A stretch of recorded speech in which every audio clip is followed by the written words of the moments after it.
ಕರ್ತನಲ್ಲಿ ಪ್ರೀತಿ ಅಂತ ಸಹೋದರ ಸಹೋದರಿಯರೇ, ನಿಮ್ಮೆಲ್ಲರಿಗೂ ತಂದೆಯ ದೇವನಾಮದಲ್ಲೂ ನಮ್ಮ ರಕ್ಷಕನಾಗಿದ್ದ ಯೇಸು ಕ್ರಿಸ್ತು ನಾಮದಲ್ಲೂ ವಂದನೆಗಳು ಸಲ್ಲಿಸುತ್ತಾ, ಆ, ನಾವು ಕಳೆದ ಒಂದು ವಾರಗಳಲ್ಲಿ ಕ್ರಿಸ್ತನ ಎರಡನೇ ಬರಿಕೆ ಬಗ್ಗೆ ಅನೇಕ ವಿಚಾರಗಳನ್ನು ನೋಡಿದ್ರೆ, ಮುಖ್ಯವಾಗಿ ಕಳೆದ ವಾರದಲ್ಲಿ ನೋಡಿರೋಂಥ ಒಂದು ಅಂಶಗಳೇನಪ್ಪ ಅಂದರೆ ಕ್ರಿಸ್ತನ ಒಂದು ಪ್ರತ್ಯಕ್ಷತೆಗೆ ಇರುವಂಥ ಒಂದು ಸೂಚನೆಗಳು. ಮತ್ತೆ 23ನೇ ಅಧ್ಯಾಯ, ಮತ್ತೆ 24ನೇ ಅಧ್ಯಾಯದಲ್ಲಿ 3ನೇ ವಾಕ್ಯದಲ್ಲಿ ಕ್ರಿಸ್ತನು ಶಿಷ್ಯರುಗಳಿಗೆ ಉತ್ತರ ಕೊಟ್ಟಂತ ರೀತಿಯಲ್ಲಿ ಶಿಷ್ಯರುಗಳು ಕೇಳಂತ ಪ್ರಶ್ನೆಗೆ ನಾವೇನ್ ಮಾಡಿದ್ರಿ, ನಾವು ಸ್ಪಷ್ಟವಾಗಿ ನೋಡಿದ್ರಿ. ಕ್ರಿಸ್ತನ ಕೊಟ್ಟಂತ ಉತ್ತರದಲ್ಲಿ ಏನಪ್ಪ ನೋಡ್ತೀರಿ ಅಂದ್ರೆ, ಶಿಷ್ಯರುಗಳು ಸ್ವಾಮಿ ಅಂತ ಏನ್ ಕೇಳ್ತಾರೆ, ಸ್ವಾಮಿ ನಿನ್ನ ಪ್ರತ್ಯಕ್ಷನಾಗುವುದಕ್ಕೂ, ಪ್ರತ್ಯಕ್ಷನ ಏನ್ರಿ ಅಲ್ಲಿ ನೋಡಿರಂತ ಪದ ಯೇಸು ಕ್ರಿಸ್ತು ಬಂದು ಇರೋದಿಕ್ಕ ಅಥವಾ ಏನ್ರಿ ಸೂಚನೆ ಅದ? ಪ್ರತ್ಯಕ್ಷನ ಪದ ಅರ್ಥ ಏನೋ, ಬಂದಿರೋದಿಕ್ಕ ಅಥವಾ ಬರ್ತಾ ಇದಾರೆ ಅಂತನ ಅರ್ಥ? ಬಂದಿರೋದಕ್ಕೆ ಪ್ರೆಸೆಂಟ್. ಅದರ Present. ಬಂದು ಇರೋದಿಕ್ಕೆ ಅಲ್ವರ. ಸೊ ಇರೋದಕ್ಕೆ. ಪ್ರತ್ಯಕ್ಷ ಅಂದ್ರೆ ಆ ಪದ ಅರ್ಥನೇ ಸ್ಪಷ್ಟವಾಗಿದೆ ಕನ್ನಡದಲ್ಲಿ, ಅದು ನಮ್ಮ ಮುಂದೆ ಇರುವಂತದ್ದು ಅಲ್ವರ. ಅದಕ್ಕೆ ನೋಡ್ಬೇಕಾದ್ರೆ ಯೇಸು ಕ್ರಿಸ್ತು ಬಂದು ಇರೋದಿಕ್ಕೆ ಇರುವಂತ ಸೂಚನೆಗಳನ್ನ ಏನ್ ಮಾಡಿದ್ವಿ ನಾವು ಮತ್ತೆ 24ನೇ ಬಹು ಸ್ಪಷ್ಟವಾಗಿ ನೋಡಿದ್ರಿ ಅಲ್ವರ. ಅದಕ್ಕೆ ಆ ಒಂದು ಪ್ರತ್ಯಕ್ಷತೆ ಅಂತ ಒಂದು ವಿಚಾರದಲ್ಲಿ ನೋಡ್ಬೇಕಾದ್ರೆ ಕರ್ತನಲ್ಲಿ ಪ್ರೀತಿಗಳೇ ಹೇಗೆ ಕಂಡಿಡಿದು ಶಿಷ್ಯನುಗಳು ಕೇಳ್ತಾರೆ, ಸ್ವಾಮಿ ನೀನು ಪ್ರತ್ಯಕ್ಷನಾಗಿದ್ಯಾ, ನೀನು ರಾಜ್ಯಾಧಿಕಾರನ ಬುರುಕ ಸ್ಥಾಪನೆ ಮಾಡ್ತಾರೆ, ನಿನ್ನ ಆಡಳಿತ ನಡೀತಾ ಇದೆ, ಇದನ್ನ ನಾವು ಹೆಂಗಪ್ಪ ನಾವು ಅರ್ಥ ಮಾಡ್ಕೊಳೋದು ಅಂತ ಹೇಳ್ಬೇಕಾದ್ರೆ ಅವಾಗ ಮತ್ತೆ 24ನೇದಲ್ಲಿ ಎಷ್ಟೋ ವಿಚಾರಣೆ ಮಾಡಿಕೊಟ್ರು. ಅದನ್ನ ಕಳೆದ ವಾರ ನೋಡಿದ್ರಿ. ಅದರ ಯುದ್ಧಗಳಾಗಂತ ಸನ್ನಿವೇಶಗಳನ್ನ ಕೇಳೋಂಥದ್ದು, ಗೌರವ ವ್ಯಾಧಿಗಳು ಬರೋದು, ಅಲ್ಲಿ ಬರಗಾಲಗಳನ್ನ ಬರೋದು, ಇದೆಲ್ಲ ನಾವು ಡೀಟೇಲ್ ಆಗಿ ಏನ್ ಮಾಡಿದ್ರಿ ನೋಡ್ಬಿಡಿದ್ರೆ. ಇವತ್ತಂತೂ ನಾನು ಅದ್ರ ಬಗ್ಗೆ ಜಾಸ್ತಿ ಹೇಳೋದೇ ಬೇಕಾಗಿಲ್ಲ. ನೀವೇ ನಿಮ್ಮ ಕಣ್ಣು ಮುಂದೆ ಟಿವಿನೇ ಏನ್ ಮಾಡೋದು ಮುಗಿದೋಯ್ತು, ನ್ಯೂಸ್ಗಳು ಮಾಡೋದು ಮುಗೀತು. ದಿನ ಪ್ರತಿನಿತ್ಯ ಏನಾಗ್ತದೆ, ನ್ಯೂಸ್ಗಳು ಬರ್ತಾನೆ ಐತೆ ನೋಡಿ. ನಿನ್ನೆ ತರ ಏನಾಗಿದೆ, ನಿನ್ನೆ ಮತ್ತೆ ಮೊನ್ನೆ ಅದರ ಏನ್ರಿ ವೆನೆಜುವೆಲಾದಲ್ಲಿ ಸಖತ್ ಭೂಕಂಪ, ಒಂದು ಊರೇ ಕಂಪ್ಲೀಟ್ ಕೊಲ್ಯಾಪ್ಸ್ ರೀ. ಇಮ್ಯಾಜಿನ್ ಮಾಡಿ ಅಂತೀನಿ ಅದರ ಏನ್ರಿ ಅಂಥ ಒಂದು ಏನು ಗಾತ್ರದಾಗಂತ ಭೂಕಂಪ. ಅದರ 10,000 ಜನಕ್ಕಿಂತ ಮೇಲೆ ಜನಗಳು ಏನಂತಾರೆ ಅಲ್ಲಿ ಅಲ್ಲ ಮರಣ ಹೊಂದವ್ರೆ. ಅದರ ಈ ರೀತಿ ನೋಡ್ಬೇಕಾದ್ರೆ ಸನ್ನಿವೇಶಗಳು ಇದು ಲೋಕದಲ್ಲಿ ತುಂಬಾ ತೀವ್ರವಾಗಿ ಏನಾಗ್ತದೆ ನಡೀತಾರೆ. ರಾಜ್ಯಕ್ಕೆ ವಿರುದ್ಧವಾಗಿ ರಾಜ್ಯಗಳು ಯುದ್ಧಗಳು ಇರೋದು ಅದರ ನೋಡಿ. ಇದುವರೆಗೂ ಆಗ್ತಿರೋಂಥ ಯುದ್ಧಗಳು ನಾವು ನೋಡ್ಬಿಟ್ಟಿದ್ದೀವಿ. ಅದಕ್ಕೆ ಹೇಳೋದು ಇದುವರೆಗೂ ಆಗ್ತಿರೋಂಥ ಕಷ್ಟ ಸಂಕಟಗಳು ಬರ್ತದೆ ಅದರ. ಆ ದಿನಗಳೇನ ಕಮ್ಮಿ ಮಾಡಿದ್ರೆ ಒಬ್ಬ ಮನುಷ್ಯ ಕೂಡ ಉಳಿಯೋದಿಲ್ಲ ಅಂತ ಅಂದ್ಬಿಟ್ಟು ಅದರ. ಈ ತರ ಇವೆಲ್ಲ ಏನಕ್ಕಪ್ಪ ಸೂಚನೆ ಅಂತಂದ್ರೆ ಕ್ರಿಸ್ತನ ಪ್ರತ್ಯಕ್ಷತೆಗೆ ಸೂಚನೆ. ಅದಕ್ಕೆ ಯೇಸು ಕ್ರಿಸ್ತು ಮತ್ತೆ 24ನೇದಲ್ಲಿ ಹೇಳ್ಬಿಟ್ರು, ನೋವನ ದಿನಗಳಲ್ಲಿ ಹೇಗಿರ್ತಾರೋ ಮನುಷ್ಯ ಕುಮಾರನ ದಿವಸಗಳು ಇರ್ತಾರೆ ಅಂತ. ಹಾಗಾದ್ರೆ ನೋವನ ದಿನಗಳಲ್ಲಿ ನೋವ ಇದ್ನೋ ಇಲ್ವೋ ಅಂತಂದ್ರೆ ಅಲ್ಲಿ ಇದ್ದ. ಮನುಷ್ಯ ಕುಮಾರನ ದಿನಗಳಲ್ಲಿ ಏನ್ ಹೇಳ್ಬೇಕು, ಮನುಷ್ಯ ಕುಮಾರ ಇರ್ಬೇಕೋ ಇಲ್ವೋ ಅಂತಾರೆ, ಮನುಷ್ಯ ಕುಮಾರ ಇರ್ಬೇಕ್ರಿ. ಅದರ ಮನುಷ್ಯ ಕುಮಾರ ಇರುವಂತ ದಿನದಲ್ಲಿ ಅವರ ದಿನದಲ್ಲೇನೇ ಏನಾಗೋದು, ಅದರ ಕರ್ತನ ದಿನ ಯೆಹೋವನ ದಿನದಲ್ಲಿ ಇವೆಲ್ಲ ಆಗೋದು ಅಂತ ಬಹು ಸ್ಪಷ್ಟವಾಗಿ ವಾಕ್ಯದಲ್ಲಿ ನಮ್ಗೆ ಏನಾಗಿದೆ, ಕ್ಲಿಯರ್ ಆಗಿದೆ. ಅದಕ್ಕೆ ಇದರಲ್ಲಿ ಇನ್ನೊಂದು ಮುಖ್ಯವಾದ ಸೂಚನೆ ಏನಪ್ಪಾ ಅಂತಂದ್ರೆ, ಯೇಸು ಕ್ರಿಸ್ತ ನಮ್ಗೆ ಮತ್ತೆ 24ನೇದಲ್ಲಿ ಹೇಳಿದಲ್ಲಿ ಅಂಜೂರ ಮರದ ದೃಷ್ಟಾಂತವನ್ನು ನೋಡಿ ಏನ್ ಮಾಡಿರಿ, ಬುದ್ಧಿ ಕಲಿರಿ ಅದರ. ಸೊ ಇದ್ರ ಬಗ್ಗೆ ನಾವು ಓದಿದ್ರೆ, ಈ ಅಂಜೂರ ಮರ ಚಿಗುರ್ಬೇಕಾದ್ರೆ ದೇವರಾಜ್ಯ ಸಮೀಪವಾಗಿದೆ ಅಂತ ನೀವೇ ತಿಳ್ಕೊಳ್ಳಿ ಅಂತ ಯೇಸು ಕ್ರಿಸ್ತ ಹೇಳಂತ ಮಾತನ ಅದರ. ಸರಿ, ಯೇಸು ಕ್ರಿಸ್ತು ಯಾಕೆ ಅಂಜೂರದ ಮರದ ಬಗ್ಗೆ ರೆಫರೆನ್ಸ್ ಕೊಟ್ಟರು, ಯಾಕೆ ಚಿಗುರದ ಬಗ್ಗೆ ಹೇಳಿದ್ರು ಅಂತ ನೋಡಿದ್ರೆ ಏನ್ರಿ, ಇದನ್ನ ಲೂಕನ ಬರೆದಂತ ಸ್ವಾರ್ಥ ಕ್ಲೀನ್ ಆಗಿ ಹೇಳ್ತಾರೆ. ಅದರ ಅಂಜೂರದ ಮರ ಮತ್ತೆ ಮುಂತಾದ ಮರಗಳು ಚಿಗುರ್ಬೇಕಾರೆ ನೀವು ಏನ್ರಿ ದೇವರಾಜ್ಯ ಸಮೀಪವಾಗಿದೆ ಏನ್ರಿ, ಇವನ್ನ ಹೊಸ್ಲಲ್ಲಿದೆ ಅಂತ ತಿಳ್ಕೊಳ್ಳಿ ಅಂತ ಹೇಳ್ತಾರೆ ಅದರ. ಇದೇನಪ್ಪ ಇದು ಅಂಜೂರದ ಮರ, ಯಾರಿಗ ಗೊತ್ತಿದ್ಯಾ?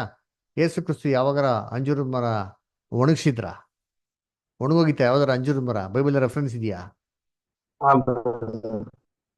ಯಾವಾಗ ಏನಾಯ್ತು? ಅದು ಫಲ ಅಪೇಕ್ಷಿಸುತ್ತಾರೆ, ಫಲ ಕೊಟ್ಟಿರೋದಿಲ್ಲ, ಅವಾಗ ಇದು ಒಣಗೋಗಿ ಯಾವತ್ತೂ ಫಲ ಸಿಗ್ಬಾರ್ದು ಅಂತ ಹೇಳ್ತಾರೆ. Very good. ಮತ್ತೆ 21:19 ಬರ್ತಾರೆ ಅದರ. ದೂರದಿಂದ ನೋಡಕ್ಕೆ ಅಂಜೂರ ಮರ ಚೆನ್ನಾಗಿತ್ತು, ಏಸು ಕುಸು ಫಲಗಳಿದೆ ಅಂತ ಹತ್ರ ಬರ್ತಾರೆ, ಆ ಒಂದು ಫಲಗಳು ಸಿಗದ ಕಾರಣ ಅದನ್ನ ಶಪಿಸ್ಬಿಡ್ತಾರೆ. ಇಮ್ಮಿಡಿಯೇಟ್ ಆಗಿ ಅಂಜೂರ ಮರ ಒಣಗೋಯ್ತು ಅಂತಾರೆ ಅದರ. ಈ ಅಂಜೂರದ ಮರ ಅಂದ್ರೆ ಸತ್ಯವೇದಲ್ಲಿ ಏನರ್ಥ? ಅಂಜೂರದ ಮರ ಅಂದ್ರೆ ಬೈಬಲಲ್ಲಿ ಏನಪ್ಪ ಅರ್ಥ ಹೇಳ್ರಿ? ಇಸ್ರೇಲ್ ರಾಜ್ಯ ಬ್ರದರ್. ಇಸ್ರಾಯೇಲ್ ನೇಷನ್ ಎಲ್ಲರ ವೆರಿ ಗುಡ್, ಇಸ್ರೇಲ್ ದೇಶ. ಯೇಸು ಕ್ರಿಸ್ತು ಮೊದಲನೇ ಬರುವಿಕೆಲ್ಲ ಇಸ್ರೇಲ್ ದೇಶದಲ್ಲಿ ಬಂದ್ರು, ಚೆನ್ನಾಗಿತ್ತು, ಸಮೃದ್ಧಿಯಾಗಿ ಬೆಳೆದಿತ್ತು ನೋಡ್ರಿ ಅದರ. ಒಳ್ಳೆ ದೂರದಿಂದ ನೋಡಕ್ ಚೆನ್ನಾಗಿತ್ತು, ಪರಲೋಕದಿಂದ ನೋಡೋದು ಚೆನ್ನಾಗಿದೆ ಅದರ. ಆದ್ರೆ ಅಲ್ಲಿ ಬಂದ ಅಂತಂದ್ರೆ ಫಲಗಳೇನಾಗಿಲ್ಲ, ಅಲ್ಲಿ ಸಿಕ್ಲಿಲ್ಲ ಅದರ. ಬೇಕಾದ ಸಫಿಶಿಯಂಟ್ ಆಗಿರೋ ಫ್ರೂಟ್ಸ್ 1,44,000 ಫ್ರೂಟ್ಸ್ ಏನಾಗಿಲ್ಲ ಅಲ್ಲಿ ಕ್ರಿಸ್ತನ್ಗೆ ಸಿಕ್ಲಿಲ್ಲ. ಇಸ್ರೇಲ್ಗೆ ಶಾಪ ಕೊಟ್ಬಿಟ್ರು. ಅದ್ರಿಗೆ Israel was completely destroyed. 70 AD Israel ನಾಶ ಆಗಿರೋದು. ಏನಾಯ್ತು, ಆ ಒಂದು ಇಸ್ರೇಲ್ ರಾಜ್ಯ 1948 ಇಸ್ವಿಲಿ ಸ್ಥಾಪನೆ ಆಗಿತ್ತು. ಬೈಬಲ್ ಅಲ್ಲಿ ಇದೆ.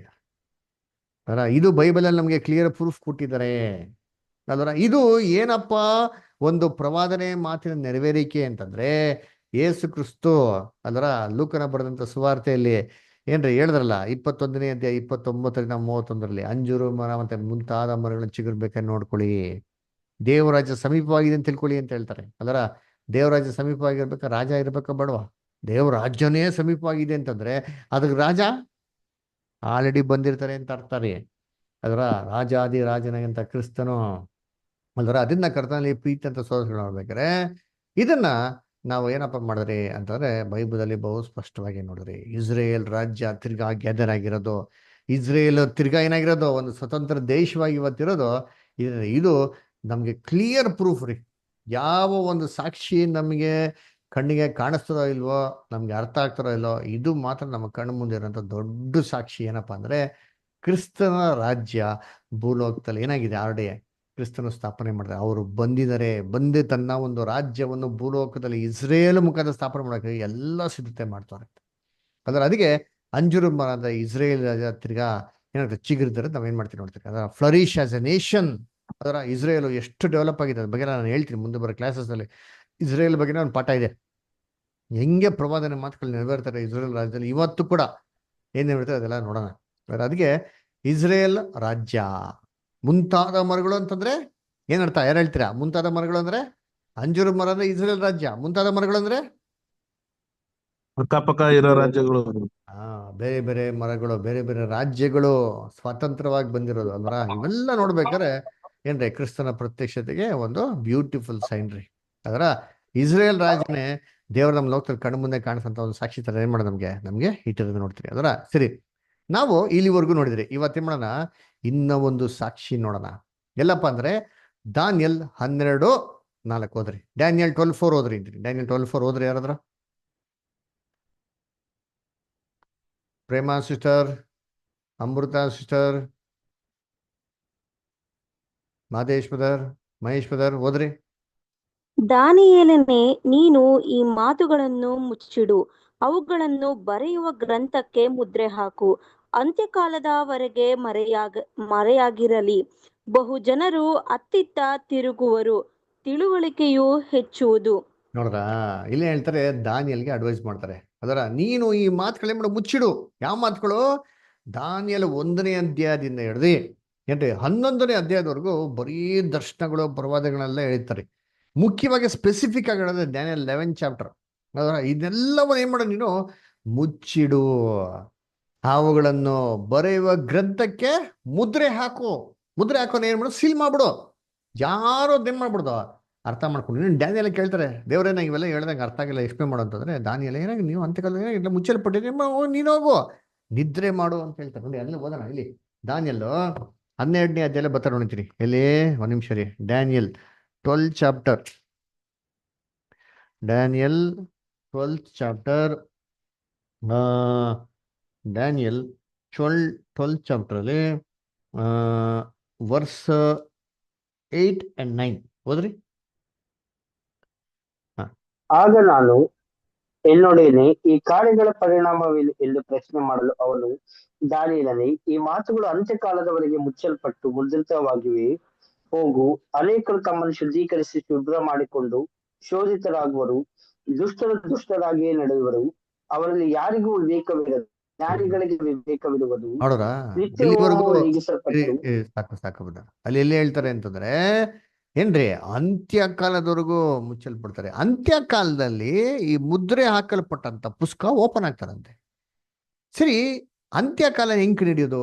ಅಲ್ಲಿ ಹೇಳ್ತಾರಂತೆ ಅಂತ್ಯಕಾಲಕ್ಕೆ ಸೂಚನೆ ಏನಪ್ಪಾ ಅಂದ್ರೆ ಜನರು ಅತ್ತಿತ್ತ ತಿರುಗಾಡುವರು, ತಿಳುವಳಿಕೆ ಏನಾಗ್ತದಂತೆ, ಎಷ್ಟದಂತ್ರಿ. ಇದು ಒಂದು ಸೂಚನೆ ರೀ. ಅದು ಯಾವಾಗಪ್ಪ ಅಂತಂದ್ರೆ ಅಂತ್ಯಕಾಲದಲ್ಲಿ ವಾಸ ಮಾಡ್ತಾ ಇದೀರಿ ಅಂತ ಒಂದು ಇದಕ್ಕೆ ಒಂದು ಸೂಚನೆ ರೀ. ಏನದು? ಜನಗಳೇನ್ರಿ ಅತ್ತಿತ್ತ ತಿರ್ಗಾಡೋದು ಮತ್ತೆ ತಿಳುವಳಿಕೆ ಏನಾಗೋದು ಹೆಚ್ಚುವುದು ಅಂತ ಹೇಳ್ತಾರೆ. ಸರಿ, ಈ ಅಂತ್ಯಕಾಲದಲ್ಲಿ ಏನಾಗ್ತದೆ? ದಾನಿಯಲ್ಲು 12:1 ಓದ್ರಿ ಯಾರಾದ್ರು. ದಾನಿಯಲ್ 12:1 ಓದಿ. 12:1. ನಿನ್ನ ಜನರ ಪಕ್ಷವನ್ನು ಹಿಡಿದಿರುವ ಮಹಾಪಾಲಕನಾದ ಮಿಕಾಯೇಲನು ಆ ಕಾಲದಲ್ಲಿ ಹೇಳುವನು, ಮೊಟ್ಟ ಮೊದಲು ಜನಾಂಗವು ಉಂಟಾದಂದಿನಿಂದ ಅಂದಿನವರೆಗೆ ಸಂಭವಿಸದಂತ ಸಂಕಟವು ಸಂಭವಿಸುವುದು. ನೋಡ್ರ ಆಗ ನಿನ್ನ ಜನರೊಳಗೆ ಯಾರ ಹೆಸರುಗಳು ಜೀವಬಾಧ್ಯರ ಪಟ್ಟಿಯಲ್ಲಿ ಸಿಕ್ಕುವವೋ ಅವರೆಲ್ಲರೂ ರಕ್ಷಿಸಲ್ಪಡುವರು. ಓಕೆ, ಇಲ್ಲಿ ನೋಡಿ ಏನ್ ಹೇಳ್ತಾರೆ ಅಂದ್ರೆ ಅಂತ್ಯಕಾಲದಲ್ಲಿ ಏನಾಗ್ತಾರೆ, ಆ ಕಾಲದಲ್ಲಿ ಯಾವುದು ಅಂತ್ಯಕಾಲದಲ್ಲಿ ಏನ್ರಿ ಮಿಕಾಯಲ್ ಅಂತ ಒಬ್ಬ ಏನ್ರಿ ಪ್ರಧಾನ ನಿಂತ್ಕೊಂತಾರಂತೆ. ಯಾರಿದೆ ಮಿಕಾಯಲ? ಮಿಕಾಯಲ್ ಅಂದ್ರೆ ಯಾರು? ಪ್ರಧಾನ ದೂತ. ಯಾರು ಮಿಕಾಯಲ್? ದೇವದೂತ. ಅದೇ ಯಾರವರು? ಆ ದೇವದೂತ ಯಾರವರು? ಯೇಸು ಕ್ರಿಸ್ತ. Jesus Christ. ಯೇಸು ಕ್ರಿಸ್ತನು ಅಲ್ವರ? ಯೇಸು ಕ್ರಿಸ್ತನ್ರಿ ಅದು. ನಿನ್ನ ಜನರ ಪಕ್ಷ. ದಾನಿಯಲ್ಲು ಜನರ ಪಕ್ಷ ಅಂತ ಹೇಳ್ತಾರೆ. ದಾನಿಯಲ್ಲು ಯಾವ ರಾಜ್ಯಕ್ಕೆ ಸೇರ್ಕೊಂಡವರು? ಇಸ್ರೇಲ್. ಹಂಗಾರೆ ಈ ವಾಕ್ಯ ಅರ್ಥ ಅಂದ್ರೆ ಇಸ್ರೇಲ್ ರಾಜ್ಯಕ್ಕೆ ಸಪೋರ್ಟ್ ಆಗಿ ಕ್ರಿಸ್ತನು ಮಿಕಾಯಲು ಏನ್ ಮಾಡ್ತಾರಂತೆ? ನಿಂತ್ಕೊಂತಾರಂತೆ. ನಿಂತ್ಕೊಳೋದು ಏನರ್ಥ? ಬೈಬಲ್ನ ನಿಂತ್ಕೊಳೋದು ಅರ್ಥ ಇದೆಯಾ? ಕೂತ್ಕೊಳ್ಳೋದು ಅರ್ಥ ಇದೆಯಾ ಅಂದ್ರೆ ಎಸ್, ಅರ್ಥ ಇದೆ. ಎಲ್ಲಿದೆ? ಅಲ್ಲೇ ಇದೆ. ಎಲ್ಲಪ್ಪ ಅಂದ್ರೆ ದಾನಿಯಲ್ಲು ಓದ್ರಿಂತೀನಿ. ದಾನಿಯಲ್ಲು 8ನೇ ಅಧ್ಯಾಯ. ಒಂದ್ ನಿಮಿಷ ರೀ.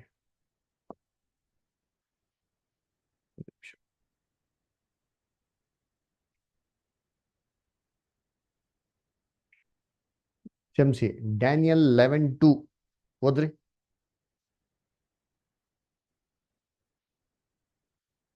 ಈಗ ಸತ್ಯಾಂಶವನ್ನು ನಿನಗೆ ತಿಳಿಸುವೆನು. ಈಗ ಪಾರಸಿಯ ದೇಶದಲ್ಲಿ ಇನ್ನೂ 3 ರಾಜರು ಏಳುವರು. 4ನೇ ರಾಜನು ಎಲ್ಲರಿಗಿಂತಲೂ ಅಧಿಕ ಧನವಂತನಾಗಿರುವನು. ಅವನು ತನ್ನ ಧನದಿಂದ ಪ್ರಬಲವನಾಗಿ ಗ್ರೀಕ್ ರಾಜ್ಯಕ್ಕೆ ವಿರುದ್ಧವಾಗಿ ತನ್ನ ಬಲವನ್ನೆಲ್ಲ ಎಬ್ಬಿಸುವನು. ಅದೇ ಹೇಳ್ತಾರೆ ರಾಜ್ಯನು ಏಳುವನು. ಅನಂತರ ಪರಾಕ್ರಮಶಾಲದ ಒಬ್ಬ ರಾಜನು ಎದ್ದು ಸಾಕ್ಬಿಡಿ, ತೊಂದರೆ ಇಲ್ಲ. ಇಲ್ಲಿ ಹೇಳ್ತಾರೆ ಏಳುವನು ಅಂತ ಬರ್ದು. ಏಳುವನು ಅಂದ್ರೆ ಏನರ್ಥ? ನಿದ್ದೆ ಮಾಡ್ಕೊಂಡು ಹೇಳ್ತಾನೆ ಅಂತ ಅರ್ಥ. ಹೇಳ್ರಿ, ಹೇಳೋದು ಅಂದ್ರೆ ಏನರ್ಥ? ಇಲ್ಲಿ ನಿದ್ದೆ ಮಾಡ್ತಾ ಇದ್ದೆ, ನಿದ್ದೆಯಿಂದ ಎದ್ರ ಅಂತಾನ?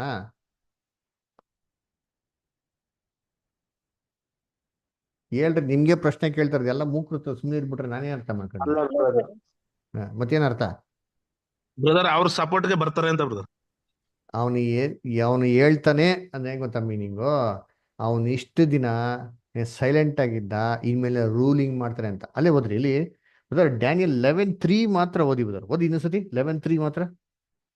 ಅನಂತರ ಪರಾಕ್ರಮಶಾಲದ ಒಬ್ಬ ರಾಜನು ಎದ್ದು ಮಹಾಪ್ರಭುತ್ವದಿಂದ ಆಳುತ್ತಾ ತನ್ನ ಇಷ್ಟಾರ್ಥಗಳನ್ನು ನೋಡ್ರ, ಒಬ್ಬ ರಾಜ ಏಳುವನು, ಇಷ್ಟಾರ್ಥವಾಗಿ ಆಳುವನು ಅಂದ್ರೆ ಇವನು ಎದ್ದೋಳೋದು ಅಂದ್ರೆ ಅರ್ಥ ಏನಪ್ಪಾ ಅಂದ್ರೆ ಅವನ ಆಡಳಿತ ನಡೆಸೋದು.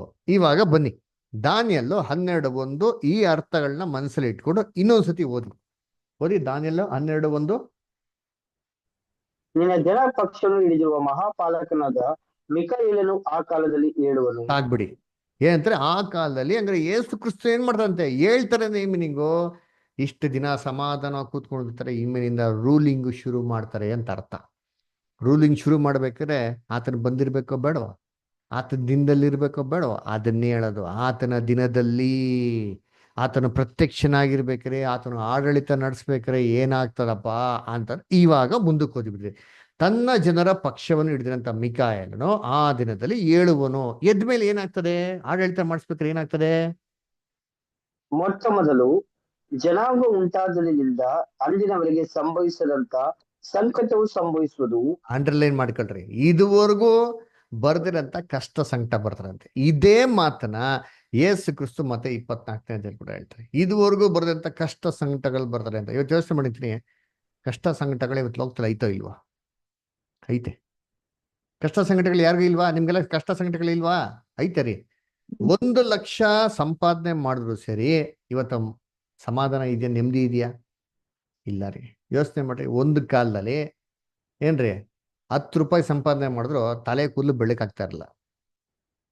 8 ಆಣಿ ಸಂಪಾದನೆ ಮಾಡಿದ್ರು ಸರಿ, ಕಣ್ಣಿಗೆ ಗಾಜ್ ಬರ್ತಾ ಇರಲಿಲ್ಲ. ಅಲ್ವರ? ಯಾವುದೇ ದೇಹದಲ್ಲಿ ಶುಗರು BP ಏನು ಇರ್ತಾ ಇರಲ್ಲ. ಯಾವುದೇ ಅಡಿಡಾಸ್ ರೀಬಾಕ್ ಶೂ ಹಾಕೊಂಡಿದ್ರು ಸರಿ, ಬರೀ ಕಾಲ ತಿರ್ಗಾಡಿದ್ರು ಯಾವುದೇ ಇನ್ಫೆಕ್ಷನ್ ಆಗ್ತಾ ಇರ್ಲಿಲ್ಲ. ಇವತ್ತು ಹೆಂಗಿದೆ ಕಷ್ಟ ಸಂಕಟಗಳು? ಎಲ್ಲಿ ಹೋದ್ರು ಏನ್ರಿ, ನೀವು ಅಡಿಡಾಸ್ ಹಾಕೊಳ್ಳಿ, ವ್ಯಾನ್ ಹುಸೇನ್ ಹಾಕೊಳ್ಳಿ, ಲೂಯಿ ಫಿಲಿಪ್ ಹಾಕೊಳ್ಳಿ, ರೇಬಾನ್ ಗ್ಲಾಸಸ್ ಹಾಕೊಳ್ಳಿ, ಅದರ ಏನ್ರಿ ನೀವು ಎಂಥ ಹೈಫೈ ಎಂತ ದೊಡ್ಡ ದೊಡ್ಡ ಕಂಪನಿಗಳು ಮ್ಯಾನುಫ್ಯಾಕ್ಚರ್ ಡಿವೈಸ್ಗಳು ಹಾಕೊಂಡ್ರು ಸರಿ, ಕಾಯಿಲೆ ತಪ್ಪಿದಲ್ಲ ಅಲ್ದರ. ಏನ್ರಿ ಇವಾಗ ಎಲ್ಲ ಕಡೆ ಸ್ಪೆಕ್ಟಿಕಲ್ಸ್ ಅಂಗಡಿ ಓಪನ್ ಆಗ್ಬಿಟ್ಟಿದೆ. ಯಾಕೆ ಗೊತ್ತಾ ಓಪನ್ ಆಗಿರೋದು? ಏನ್ರಿ ಗೌರ್ಮೆಂಟ್ ಆಡಿಟ್ ಪ್ರಕಾರ ಕಡ್ಡಾಯವಾಗಿ 50 ವರ್ಷ ದಾಟಿದ್ಮೇಲೆ ಎಲ್ಲಾರ್ಗೂ ಗಾಜ್ ಬರ್ತಾರೆ ಅಂತ ಅಂದ್ಬಿಟ್ಟು ಸೈಂಟಿಫಿಕ್ಲಿ ಪ್ರೂವನ್ ರೀ. ಅವಾಗ ಏನ್ ಮೀನಿಂಗು? ಎಲ್ಲಾರ್ಗೂ ಮೊಬೈಲ್ ಹೆಂಗೆ ಅವಶ್ಯಕತೆ ಇದೆಯೋ ಆ ಥರ ಗಾಜಿನ ಅವಶ್ಯಕತೆ ಖಂಡಿತವಾಗೂ ಬಂದೇ ಬರ್ತದೆ. ಅದರ ಅದ್ರ ಏನಾಗ್ಬಿಡುತ್ತೆ, ಎಲ್ಲ ಕಡೆ ಏನಾಗ್ಬಿಡ್ತೀವಿ ಇವಾಗ ಕಷ್ಟ ಸಂಕಟಗಳು. It is very common thing ಅಲ್ವರ. ಯೋಚನೆ ಮಾಡ್ರಿ ಅಂತೀರಿ.